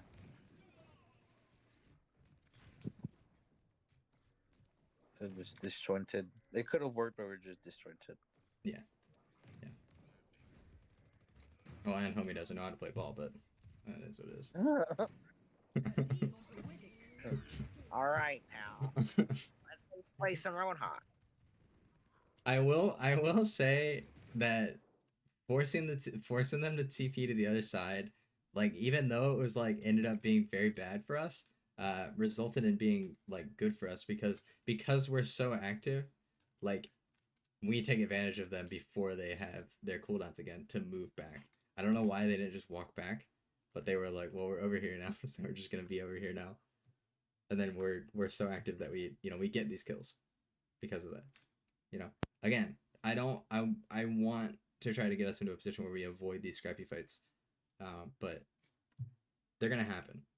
You know, they're not like they're unavoidable, but You Yeah. can cut down on them. We'll learn. We don't play dive a lot. Yeah, I mean, you have a lot of clean fights on the Roadhog comp, and like you know when we were first doing that, it was scrappy. So Oh yeah, horrendous. Took like a whole year of trial and error. I mean, it is like everything counters Roadhog, unfortunately. So Oh hell yeah. It's all right though. I think that biggest advantage of Roadhog is that you gotta pour so many cooldowns into him so that he dies. That yeah, when people are like, "Oh, Roadhog," like you know, we just deal Yeah. with them, and then when that doesn't happen, that's you know, it's like a trap card. yeah. I think the ball is the same thing. Like even though he's hard to play, like oh yeah, I'll just nade and sleep him. We're like, but if we play it right, and maybe we'll survive that. And all the cooldowns. We're just hella active. That's our biggest thing. We gotta slow down and be like, hey, like I want to hit here. Is everybody like ready to do that? You know, and you don't even need a response necessarily from DPS. Like DPS are like they're trying to play the game, so they're probably in a position to play the game. If anything, you know, I'm gonna have to be telling DPS that they're too active. But like for supports, it's like, you know, we went Lucio because we're like trying to get our Ana, speed our Ana up to catch up to you, right? In a sense, I don't know if that was necessarily the thought process behind the Lu, but that was effective what we were doing. It's like, oh, we're gonna be so quick that we can rotate over here so that we can participate in the fight. It's not necessarily like, oh, our ball is too active, so we need speed, but like that, it boils down to that, you know. It's like the brig is like, yeah, you can walk with the brig because it's a mini Reinhardt, but like it's too slow. We're being too active, so we can't get there. So that's where it's just like, just gotta do a pulse check. You know, it's like 5 seconds can go a long way in this game. You know, you've seen it both ways, where it's like, you know, if you hit 5 seconds too early before your teammates are ready, like everything falls apart for us. But if you wait 5 seconds for your teammates to catch up to you, then you know that might be a fight win. This point sucks too. I would be completely honest. Like, you know, like if you knew tech, I don't even know what tech there would be to know. I guess I don't even know. I'm trying to think. It's just plain ball. I mean like hooking onto corners like unbelievably small corners. like unironically, maybe you could do something where like your backline is like here in this dark, in the mega, and then you could do like a grapple like this, like off of the main choke, and then like swing yourself up here to hit in front of them. That turns them forwards, and then we ride the elevator. But it's just like it's a lot. Like I don't even know what's involved in that. I don't play ball. You know what I mean? Like Yeah. it's so much simpler on Monkey. It's like I press shift and I go somewhere. So yeah. and like same thing on Diva, you know. Diva would almost be easier because it would be like, you know, it's on Diva that is literally what you do. Is like walk your backline up somewhere because you can block infinite damage. So Yeah. it is what it is. Like we started to get some purchase. But again, I just want to highlight like moving the cart doesn't matter if they don't die, right? You saw like I'm pretty sure I marked. I'm pretty sure the cart ends where I said it would end, like around here. Like, so it's just, you know, we want to make sure that we're starting fights well. Doesn't necessarily mean that they need to end well, but we want to like put ourselves in a good position to initiate. Otherwise, we find ourselves in these positions where it's like, you know, oh, clutch up. Why didn't you touch cart? It's like it didn't fucking matter. Yeah. You guys don't deserve to win that. I shouldn't say it like that, but like Dang, that's toxic. like at the same time, I'm like, you know, if the reason that you won is because Tony killed 4 people with headshots, I don't know, man. Unless you put him in unless you like, he was so safe that he got to just stand there and click on heads, like,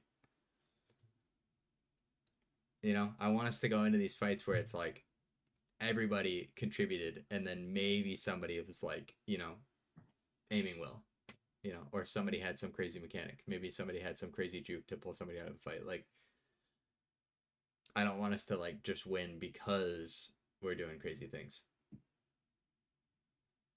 Yeah, because if we rely on it, like maybe one of us have a bad day. And shit. Yeah, right. I mean, like even more to the point on that is like if the way that we win fights is that we hit shots, you're gonna encounter a team that hits shots more than you, and so Oh, hell you're yeah. gonna lose.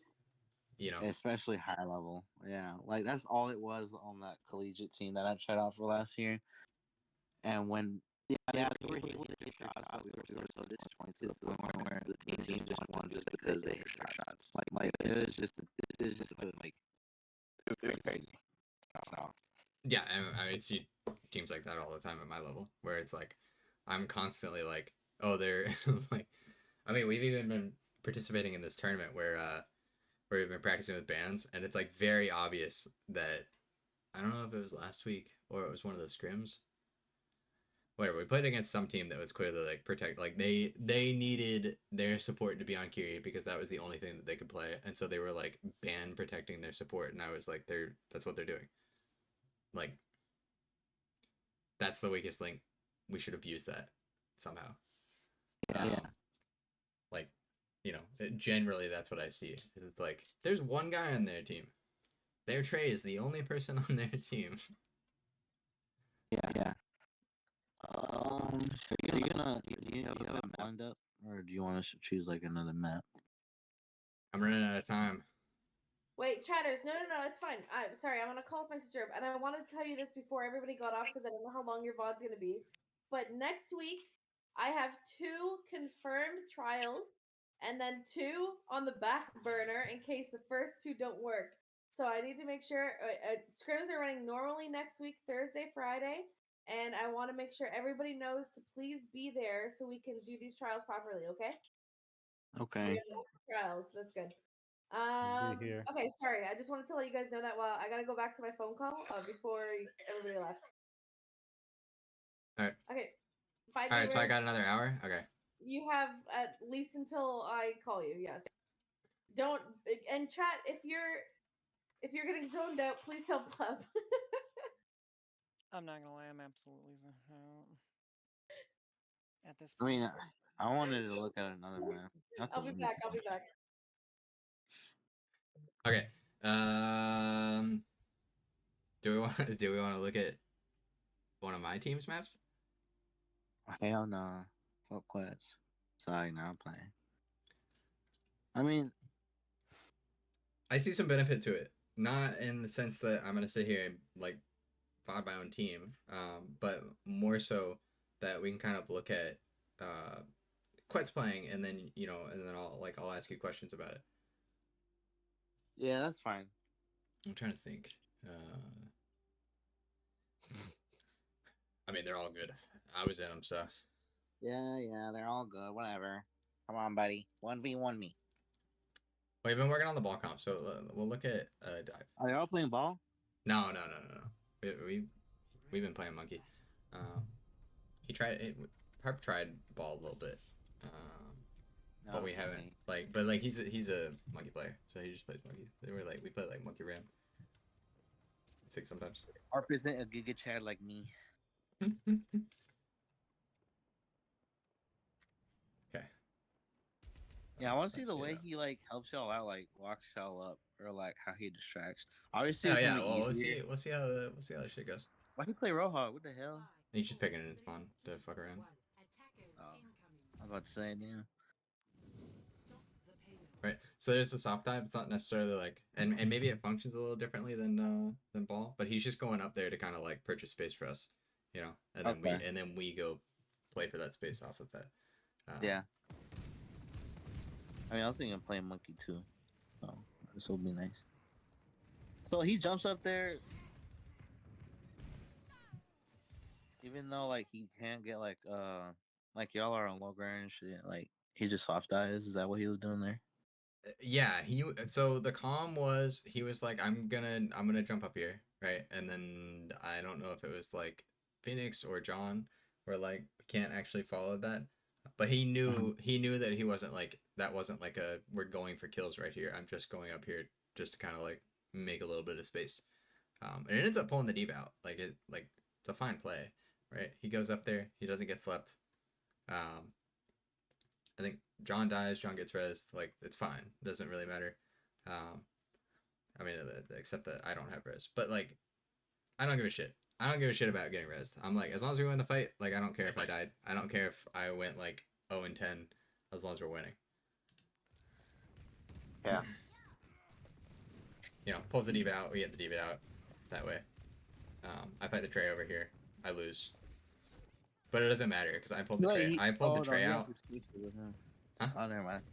No, I thought it was. I thought he was by himself. I'll but- show it. I'll show it up here from this perspective. I was just kind of showing, like, trying to show a little bit of everything. But I'll show it from this way. It's just so smooth on Monkey. Like, Yeah, dives right. are so Like, smooth it's on just, Monkey. it's a lot simpler. But that came with a lot of trial and error. And we still have growing pains of, like, people can't follow up. But you know, look at what we're doing, right? We have the pocket flyer that's spamming into the dive, or spamming in, and then the dive is, like, following. Oh yeah, no, okay, I see this. Hello, Tris Maggio. All right, back to coaching. What the fuck was I saying? Oh, I still have the goddamn delay on. Whatever, it doesn't matter. Stream. Okay. Yeah, so I mean, we have the fair spam that's, like, spamming up on the high ground, right? And then, you know, I think ideally it's harp goes in and then our flyer comes out. Sometimes it's the other way around. Sometimes flyer spams and then harp goes in. Same thing with the nade. It's like sometimes I throw the nade into the dive, or sometimes I throw a nade and then we follow the nade. That doesn't really matter so much. It's not like, you know, optimally, ideally you want everything perfect, but, like, we just want everyone doing their job, like, around each other. You know, it doesn't have to be, like, perfect, but ideally it is. But I just want to highlight the, you know, the importance of, like, having the cart move on Gibraltar compared to the other map, where it's like, because the cart is to a point, like, this is kind of like, I think the diva maybe even went down to try to stall the cart and then got caught out and killed because of that. I don't think she even chased harp. And then because of that, like, you know, now they're falling back. I would even be falling back. I would be like, the cart is, like, so far up that I want to go, like, rotate server now, because the fight's gonna happen here. You know, we can't hold this anymore. It gets pinched. But we'll look at the dive now. Yeah, and then we're all just following each other, like, you know. And it's not perfect. We're not, like, instantly all on the same target. You know, you saw how it lags behind a little bit. You know, Dragon's going in by himself to, not by himself, but, like, first to fight these people. You know, and then harp is coming through after. Taking the sleep for Dragon so that the damage can keep coming through. And we just kept, you know, and I pulled the tray out of the fight. Like, I lost that duel, but I lived long enough that the tray did not touch the card.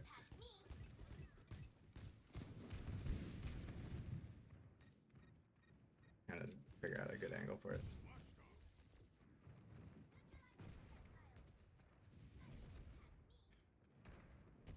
One thing that I will say that we don't do well, for the most part, is, like, getting me into a position, and so it kind of falls on me to get into these positions. So Harper's just waiting for you to set up. Sometimes I'll say, you know, hey, like, I can't, you know, he'll be like, I want to dive here, and I'll be like, I can't follow that. But I've just kind of played with a monkey before, I played with a D before. I've kind of gotten into the habit of, like, I just need to get, like, assuming where we're gonna hit and getting somewhere first. But I think that also kind of, I get a little bit more leniency for that, because the front, like, our front is so, like, what's the word? Livable on their own. That's not a good way of putting it, but, like,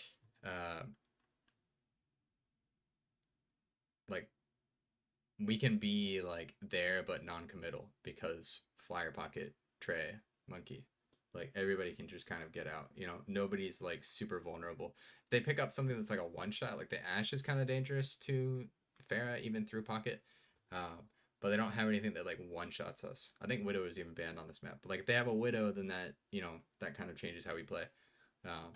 but the setting up backline is like the other team plays around their backline, but like for me, I'm like, hey, let's play it back. Let's play it back a little bit. Yeah, to where I die, and then I'll just do my POV. So I'm already like, the second that I'm coming out of spawn, I'm kind of like looking at us, and I'm kind of like judging where the damage is. On his phone. I'm just thinking, man. Nah, no, you scrolling on your phone while rotating. But like, I'm already like beelining to where I think I'll be able to enable the dive, right? You'll see it here. If like I could stay here, like I kind of look for it. I'm thinking about throwing a nade in here. I'm like, yeah, okay, and then I'm just immediately already walking up here, and then I wait too, because I'm like, you know, I can't really help. I'm gonna kind of like wait and see how things play. So I guess it's just communication between me and my supports, or whoever. Yeah, right. It's like, it's two things. One is, you know, communication with your supports, and the alternative is that like your supports are just like assuming what you're gonna do and putting themselves in a position to help that. And I'm not saying that I'm doing it perfectly. Like, maybe dropping low ground was really stupid here, but I didn't want to get crunched by the diva by myself in server. So I dropped down. I was like, I'm gonna drop down, and I can still, like, this is a tougher angle. You know, it's not level, but like I can still throw nades against the wall. It's fine. It's not a big deal. Yeah. I just think I'll dive as support. So I don't really know what I'm gonna do. Like on Roadhog, since we played it so long, like yeah, but I guess I need to say what I'm gonna do. So when I'm this is off like, this is really important to note. Is like we're not back yet, but I'm like, I'm positioning myself already for the next fight. I see a gap, and so I'm like abusing it. Yeah. I could even communicate this of like, well, you know, crunch this, but I'm just kind of like, What about that tracer? it's not even necessarily a power, like a hero play. It's just I'm like creating space as a support by doing what I'm doing, like under the assumption that I potentially have a second life in res. So I'm like, I can play like, not, I wouldn't say it's like uber aggressive, because you see now where people are at. Like, people are able to follow this. He can jump to the Ash, he can jump to the Trey, he can, you know, he can walk up and then jump their backline, and John can see their backline and the Ash. Like we're here. So I'm just like making something happen. Right, and then even Harp is like helping me. It's fine. It's fine. If I was in an Anna Brig, it would be a different story. If we were in an Anna Brig comp, then it would be, you know, I probably would have backed out all the way to regroup with my Brig, and then, you know, come up the stairs, walked across, and then it would be important for Harp to kind of like help us get here. It doesn't necessarily mean walking us through here, but like soft diving up here, right, so that we can cross easily into server, right, and then resetting and like kind of waiting for health, right, giving us a chance to kind of drop down like this and heal him. Maybe, you know, he drops down over here, we heal him, and then he's ready to go back in, and now we're up here. Yeah. So you do have to play a little bit slower, right? It's kind of what I'm talking about. But that's another thing to consider too, is taking advantage of, you know, kind of reading the room and being like, I can do this. You know, it looks bad, but then you see how the fight goes, and I'm just kind of like, my life for the point capping is like, that has value to me. I don't know.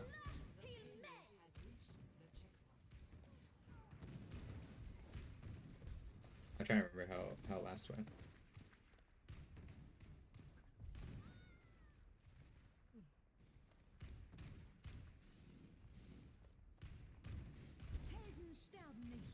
I think we slowed down. We had some disjointed dives. Yeah, I'm trying to remember. We fed. Yeah, we fed. I'll save the time. We eventually regroup and cap. And now I will show you defense. Ready for battle. Let's see. 5. Ready for battle.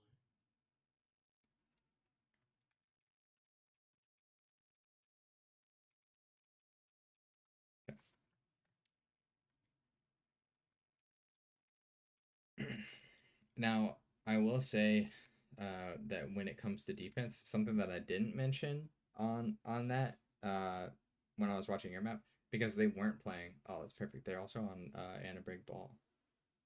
I thought they played Diva. Oh, they played Ball. All right. What I will say is that when you are playing against a dive comp, while you're on a dive comp, and you have something in your backline that's immobile, like your win conditions are either hit them before they hit, or hit back over your own backline. And if you hit back over your own backline, then you can like both deny, depending on the tank that you're on. Like you can do this on ball even to a degree. You can deny the other team's backline without being like inside them, and then help kill whatever's over your own backline. You didn't have to deal with that in Hollywood, but that is something that like I advocate for when things aren't going well. It just depends on what they have, because if they have like Kiri Moira, Moira Lucio, like, I think we had that on one of the maps. They were playing Hazard, Moira Lucio, Reaper, and Sombra, I think, and we were on like a ball comp, and it was so hard to kill them. Like so hard. Yeah, that's where you can kind of either hit them in transition, right? Recognize that like, well, they're gonna walk on our backline.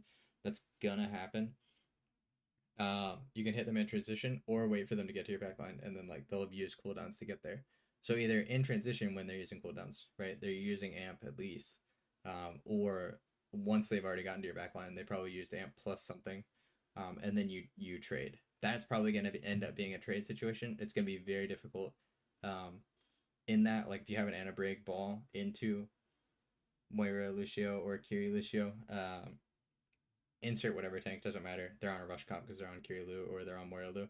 Like, it's gonna be very difficult to like win that fight with everyone alive. You're gonna be trading. I think that's gonna happen. And trades are fine, right? Ideally, we want everyone up, but like at the end of the day, the best case for you is that like you killed as many of them as you could without losing, like while keeping as many of you alive as possible. Yeah.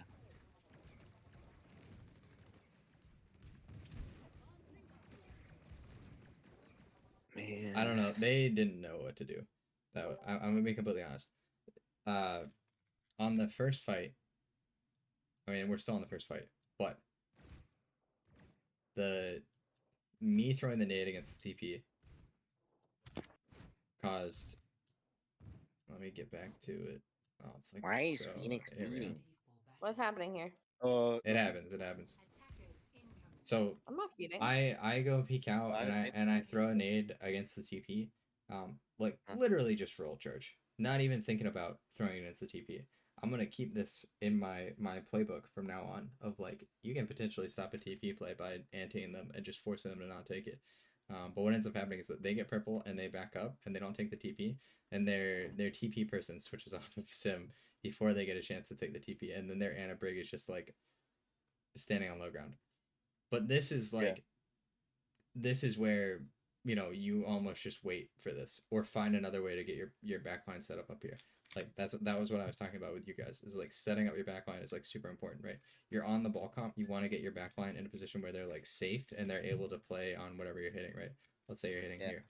Like, I think that's where he ends up hitting. But like they can't do anything to actually support that dive except for heal him, which is like, yeah, healing can mean a lot, but like you have an Anna and a Brig for the reason of protecting your nade. Like that's the whole point. Is like you protect your nade and you pack your DPS. And they don't do it. So, you know, keep that in mind of like if they just wait like 10 more seconds to go set their backline up, they have a much better chance of winning this fight against us because their backline is set up. And even in that, if they miss the TP, like he might be, I'm trying to remember exactly what happens. I'll watch it in a sec. But he might just be too active that his backline feels like they need to come stand here to support him. And then they subsequently don't set themselves up on high ground to be able to throw a nade on top. Yeah, but you have high ground. Yeah. Yeah, exactly. Flip. What? May I offer something to the team? What? That they can leave? That they can leave if they want, yeah. It's an hour and 45 minutes into this VOD. It's only an hour 40 minutes. Okay, my apologies. Team, if you want to leave, feel free. If you want to learn more about these things that Pleb was saying, feel free. I just don't I want was you guys to burn simply out. showing this map because we were just talking about ball comp, about how to play ball comp, and we're playing against it. One, we're playing dive, and two, they're playing Annabrig ball, which is what we were just voting. But yeah, we're over the time limit. If you guys are checked out. Oh hell no, I'm out of here. Sorry, no, I'm playing. All right, I'm gonna head out. All right. See you, Puff. I'm gamers. Yeah, me too. See Yep. y'all. Damn, everyone I hates you, bro. knew it. I I know. knew it. No, it's hard to stay active in a VOD this long. It That's is. all. It is. That's fair. I guess I'm just like the one always asking questions, so I'm more active. Yeah. I mean, I'm getting cooked on it, so No, you good. like I talk forever, but I am getting a little tired. So that I get it. Harp dying right there is arguably him being too active, right? Same thing that we were talking about before with you, of like yeah, the Anna is purple and the Anna can die. You know, you can make the argument of like, well, he's on a character that shouldn't be getting slept. But like he gets slept and he's playing away from everyone, so he doesn't have any help other than the fact that the Anna is purple. Yeah. And so this is where, you know, the same thing, right? It's like, and we were discussing this. We were just watching the enemy team's POV, which happened to be the Anna. And Yeah. like we were talking about that. I was like, well, I baited you. I even said it like in the match. I was like, oh, I think I baited Harp like into that, which is true. Like I could have been like, oh, the Anna isn't actually like, if I nade the Anna here, they can back up out of LOS, and then it's only Harp fighting the Anna. I can wait a little bit more, try to guarantee the nade on both of them, and or, you know, wait for the Anna to kind of step out a little bit more and get the purple off. And then alternatively, like he can just, you know, recognize that like committing there is not useful because team can't follow. Yeah. But same thing that we were talking about, right, on first point, where it's like, yeah, like he's going in and he's getting cooldowns out, but like if he dies now we don't have a tank. You know, and then they all go crunch back. Like that very easily could have happened with that sig comp that you were playing against. Gonna be a little more difficult for them to do it because they're slow and they're spread out. They're not all on dive characters, but like they very easily could do that. Just turn around and kill you. Yeah, especially the Discord. Yeah. Yeah. I potentially could have lived there if I had just walked away. Whatever. I didn't need to go play like that, but I was like, remind us, I'm gonna go play aggressive. I'm saying, bro, you getting carried by your team, bro. Nah, bro. You still have your 2 minute delay on, by the way. Huh? You still have your 2 minute Yeah, delay yeah, on, by the way. Yeah. That's where I realized that when I saw the chatter. Yeah, bro's like Twitch famous now. Oh, Okay, but does. you see Does it? in there. Yeah. You see how we're like playing this though, where it's like they're down there and we could reach that with a dive, you know. Yeah. But like we're kind of like trying to play for the hitbox in front of us, right? The card is Yeah. moved, so now this is like, you know, this is the space that we play for, right? Grab that one, right? Like this is the space that we're playing for now, right? Is like all the lands that I can see, you know. Not that I'm My like, question not, is though. huh? My question is though, like, how do you know who deals with what, right? So you have Far Mercy and a Tracer, right? So, but they have Ball, Echo, Tracer. So like, does your guys' Tracer like duel their Tracer, and then like if the Echo and Ball come up, like the Ana Brig or not the Ana Brig, the Far Mercy handles them, or what's going on? Yeah. So the way that these matchups work is that like, do I have enough colors for this? Maybe. Yeah. So like, these two match each other, right? These two are being matched by me and our monkey effectively. Uh-huh. And then and then the flyer duel is happening between the two of these, like, effectively. It's not as if the echo on the other side is like, well, I have to deal with both of these, right? Like, it's different from their perspective. I'm simply showing it from our perspective. Yeah. And then the ball is like a team effort. The ball is like everybody is kind of So shooting the ball out when we can. if you had, instead of Tracer, Farah, and instead of Mercy, it was basically Brig, Hanzo, Ash, would it be sort of the same thing or what? If we had the comp that you were running into their comp or into our comp. Yeah, Sorry, into their comp. My bad. Okay.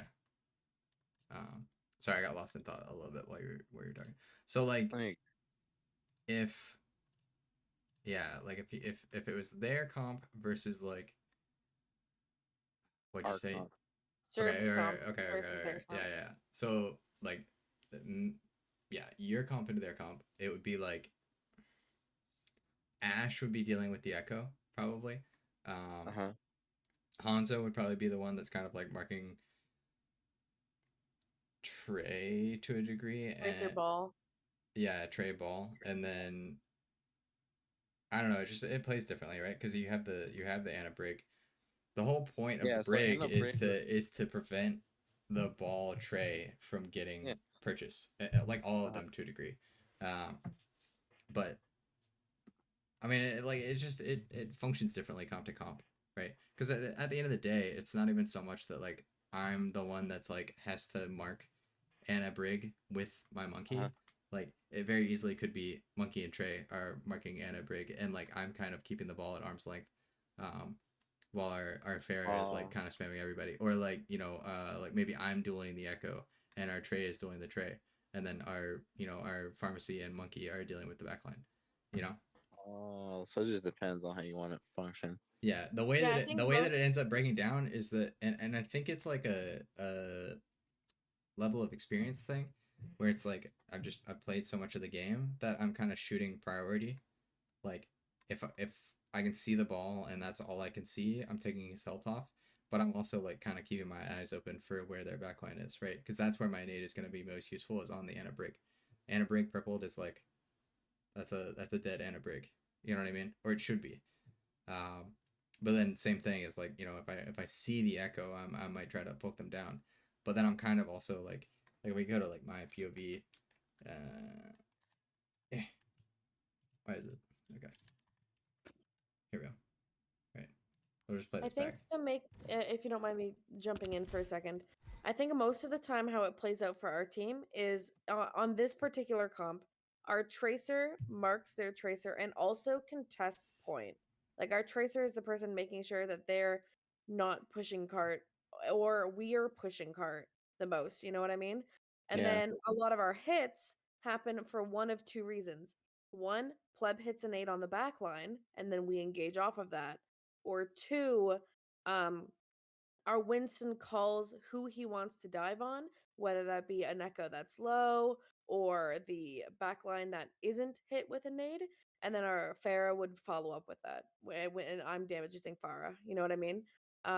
So like it's basically like Tracer's controlling point, or marking Tracer, and the rest of our team is kind of working collaboratively, and whether it's hitting on the nade or hitting on a dive target that Harp or John has called. And if Pleb is not engaging with us on that fight, he is, whether he's on Ana or on Weaver, distracting their tank as much as possible, so we are able to keep our backline alive while we're killing their backline. Does that make sense?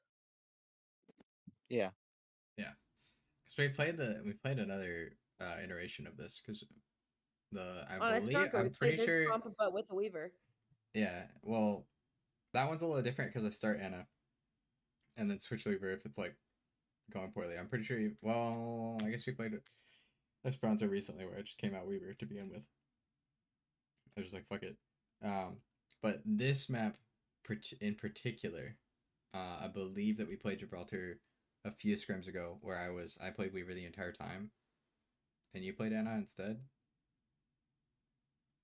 And then the yes, function of the correct. comp changes a little bit. I don't remember what John was on, but we had the John Trey and we had Genji. the monkey, yeah, and we John had the Genji. Genji, right? And so we've got a little bit harder of a dive hit, but we've got this backline that's like unkillable. And the way that that function is that like I'm trying to help a little bit everywhere, but my main goal on the Weaver is like creating space for our backline, so that Phoenix can throw nades into the dive and support the dive, you know. Yeah. So it really just depends on what your comp is, right? When you have the brig, that it doesn't necessarily mean that like one of your DPS has to match the tray. It might mean that like you guys all stand in a certain spot, like we were talking about in Hollywood, right?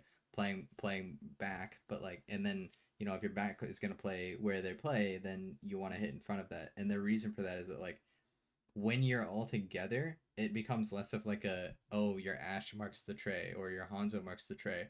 It's like the tray shows up and like takes damage from everyone. Or maybe your brig is like the one that is like keeping the tray from doing something. And then you have your DPS like shoot the stick out, and then and if you're talking about their comp, right, it's like yeah, again, it's not so much about like, oh, your Ash is like the one that is shooting at the Ana brig, and your Hanzo is shooting at the ball in the tray. It's like first come first serve. Target focus is really important there, right? That's where target focus becomes very important. It's like hit in front of your team, and then make sure that like you know either you're saying, hey, I want you to shoot at these things, but like maybe you shouldn't be doing that because you're focusing on doing the ball thing, and maybe somebody else in the back should be like, even like Shap could be target calling.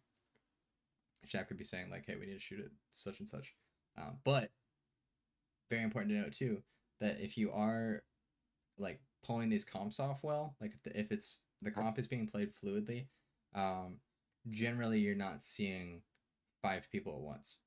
Generally, like as a unit, we're only seeing like 1 or 2 people at once.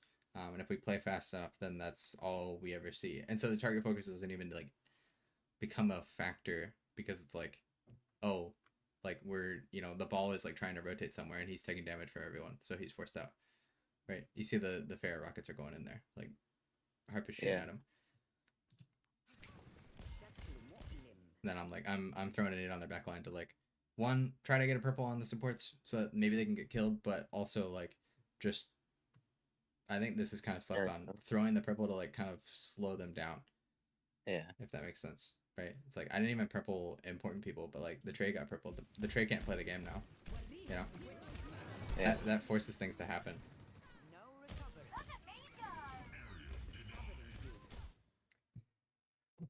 I don't know. I think, I mean, important takeaway, because like they get held here. Important takeaway is that like if you have an Ana brig, like the point of that backline is that like your Ana goes and walks wherever they want to walk, and then like as long as you have like set them up, either by walking them there or just like not dying while they're walking somewhere, they should just live there. That's the whole point of Ana brig. You know, and so that was why I was kind of stopping to highlight the whole like, you know, if you distract right now, that lets your Ana brig walk where they want to walk for free. Not for free, obviously, but like it makes it much easier for them to do that. And then once they get somewhere, like it's very hard to dislodge an Ana brig. You need a purple. That's pretty much what you need to do to get them to go away. Yeah. Okay. But even without that, like we don't have an Ana brig, right? My brig is everyone else on my team. You know what I mean? Yeah.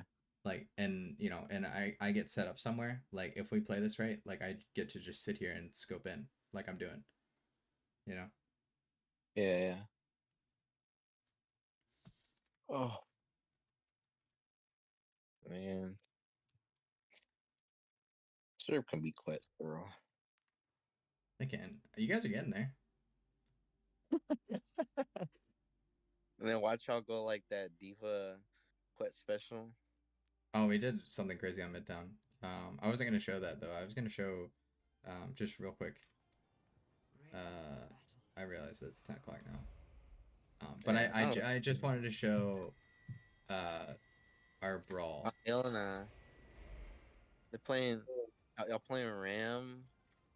Oh yeah, and they played ball like the entire time. I think he went deeper that one time on Gibby, and then he went like ram on Midtown. That was it. Other team is Giga Chat for playing ball. I mean, I respect it. I thought he was like a decent ball player, but now that I'm like watching it back, too active. You know, he doesn't give his backline a chance to set up. Like it's lucky. It's lucky that they're swinging right here and he's slamming. Yeah, I see that. Yeah, and then yeah, he feels like he needs to go in, and then ball comes out, and then like that Genji's like just susceptible to dying. Yeah, and it's like, and another thing too is like we use shield already. Like he could. I don't know if we're shielding because he slammed, or just because we showed up and there's spam coming. Like he can just chill here and wait for the shield to go away and then slam and they can nade on top of it. Yeah. Like there's nothing, we can't do anything about this. You know, it's not like we're just gonna like run across at them. They have a Lu, like they can just answer with their own speed and get away from us. Right. Yeah, and the Genji dies. Yeah, I see that. And y'all just get all that space for free.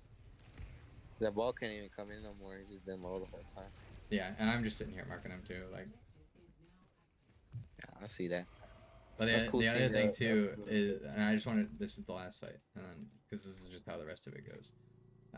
The last fight is like I was like, all right, we're just gonna stand here, and their backline's gonna come top left. Like we just go speed down into them, like when I call it.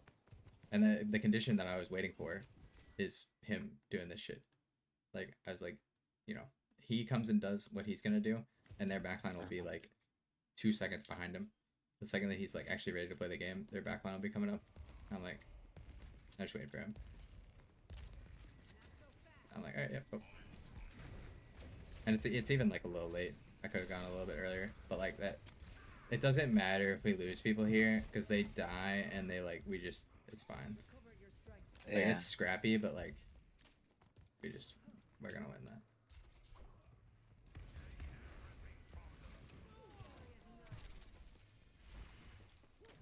He needs his backline like to do stuff. That's like ball is just built like that.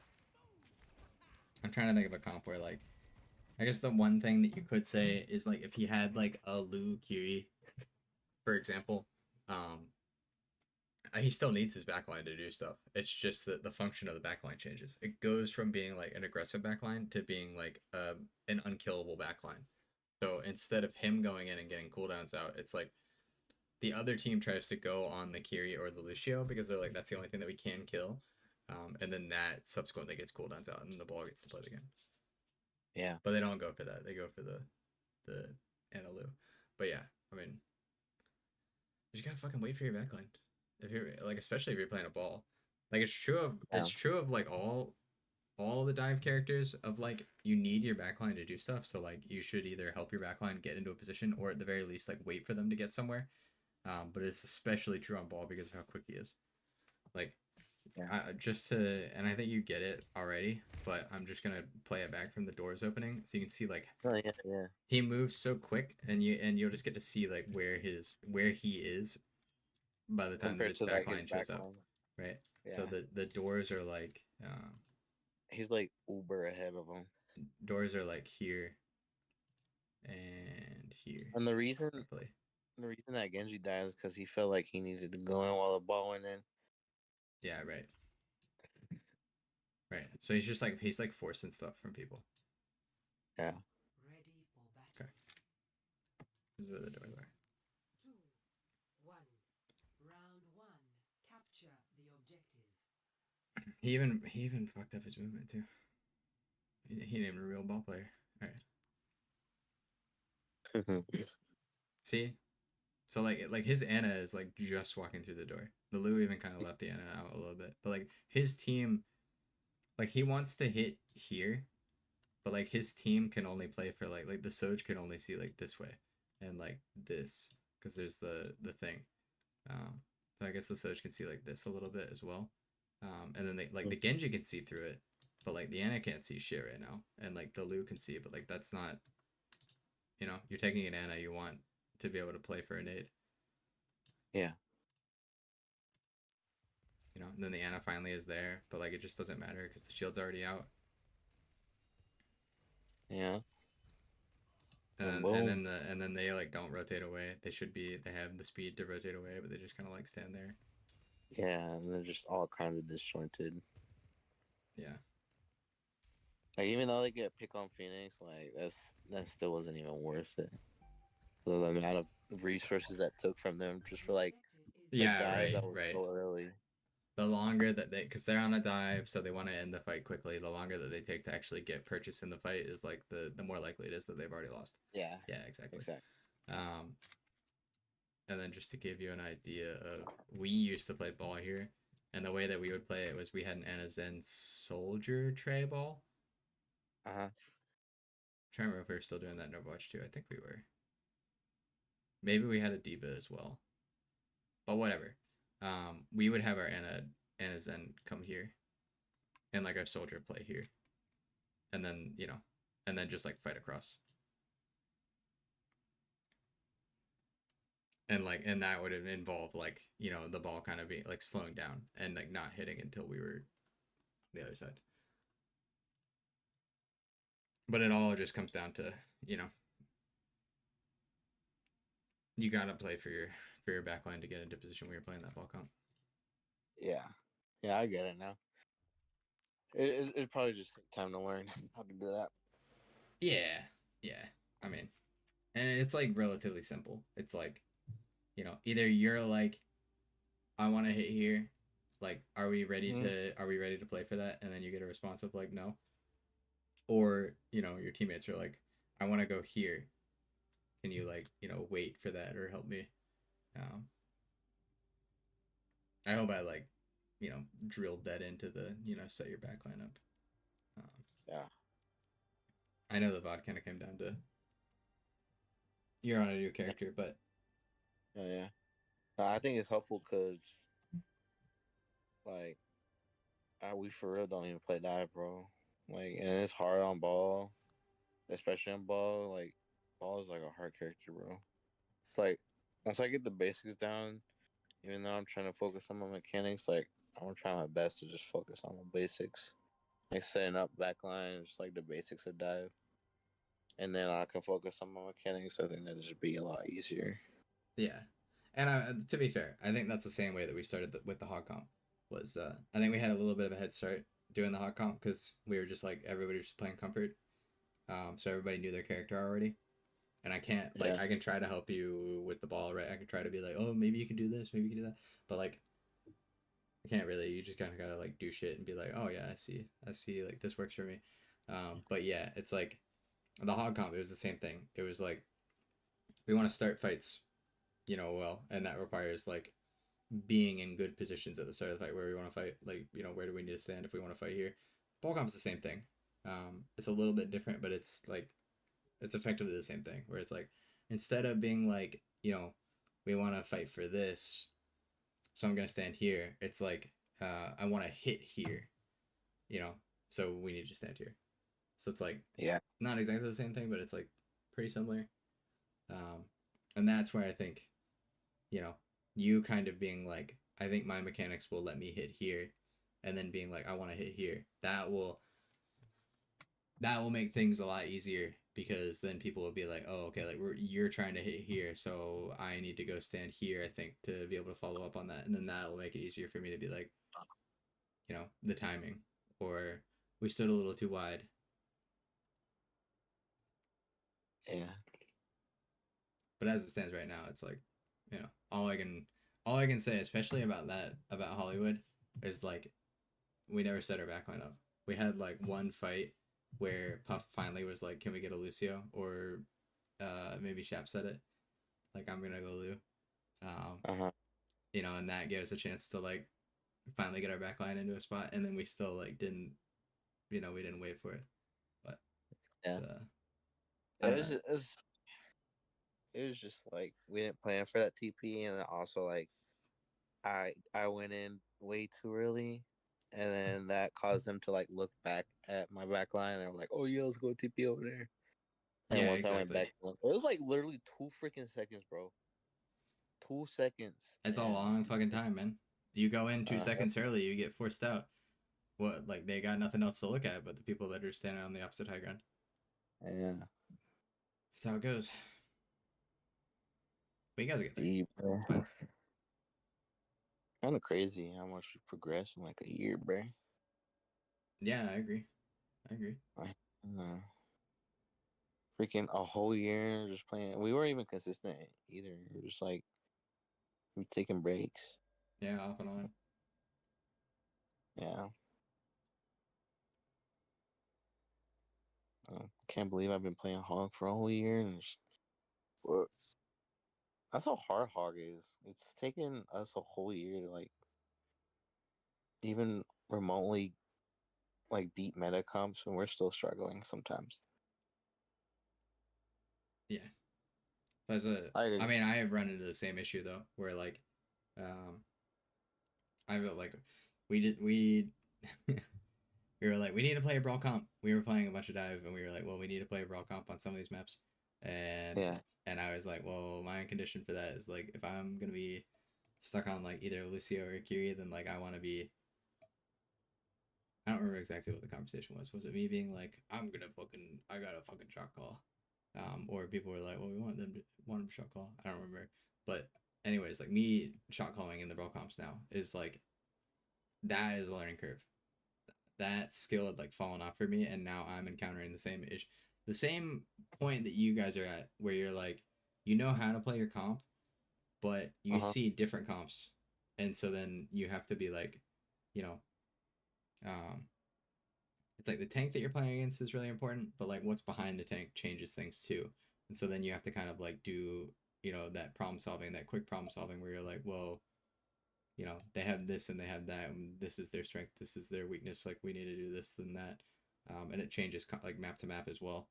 I'm encountering the same issue where we've been playing Cerveza and we've been playing the same comp, and like I start the fight the same way every time because I'm like this works against most comps, and we've just been seeing like different comps every single time on that map, and every single time I'm like, well, we're gonna see the thing that I saw the last time, so I'm expecting this, and then like we come out and see something completely different. I'm like, I don't like draw question marks in my head. And I have to like we have to basically just like lose a fight before I can start to be like, oh, we should like try to do this. Yeah. So I'm counting the same thing. Like that's what happens. And you guys are playing Red Hog, which again is like, it's not countered by everything in the game, but like lots of things in the game are good against him, you know. But I think that's almost like a positive. If you can be winning on that comp, it's like, and like doing that active problem solving, like Yeah. it's gonna make things a lot easier. On the one hand, like you'll be good at problem solving, and then on the other hand, like you'll run into teams that have never seen a Roadhog before, and like just they now encounter that issue. They're used to seeing the same comp over and over again, and now they see something that they've never seen before, and they don't know how to. They can't problem solve mid map. Yeah. So it's like a. What scares me is when we run into a team that, even though we play so right, they just hit all their fucking shots. Like a collegiate team, like from my university, there was this tank. His name was Pooter Scooter or whatever, and he plays Queen. Dude is like insane at Queen. Like he can hit all his knives, almost all his knives, and he's like pretty insane at Queen. But like it's just like things like that I think about sometimes. Like even though if we play the hot comp right, I just think about it, and it's like, what if they're just hit all their shots like all the time? That even though we play right, they just win in these like chaotic fights. There's still ways to beat that stuff, and I think it's like you like don't want to be in a position where you're just like beat every single team. Then there's like no challenge to it, if you just dumpster every team you come against. Yeah. But like there's still ways to beat teams that are like they don't miss. It's like, there's like ways to be like memey about it. It's like, oh, okay, like they're not gonna miss. So like, if we all just like stand in this small room and don't give them a chance to hit anyone, Like that is potentially a way to beat it. You know, it's like oversimplified, but like I'll do things like that. Like even on like the on the brawl, like when I approach brawl fights, like I'll do fakes a lot for the reason of I'm trying to get us into a position where like our shots will connect first, so that if they hit headshots and we only hit body shots, we started shooting first, so we have a better chance of winning. If that makes sense. Yeah. Like, oh, the archer. Oh yeah. But yeah. All right. Well, I'm cooked. I gotta do something else.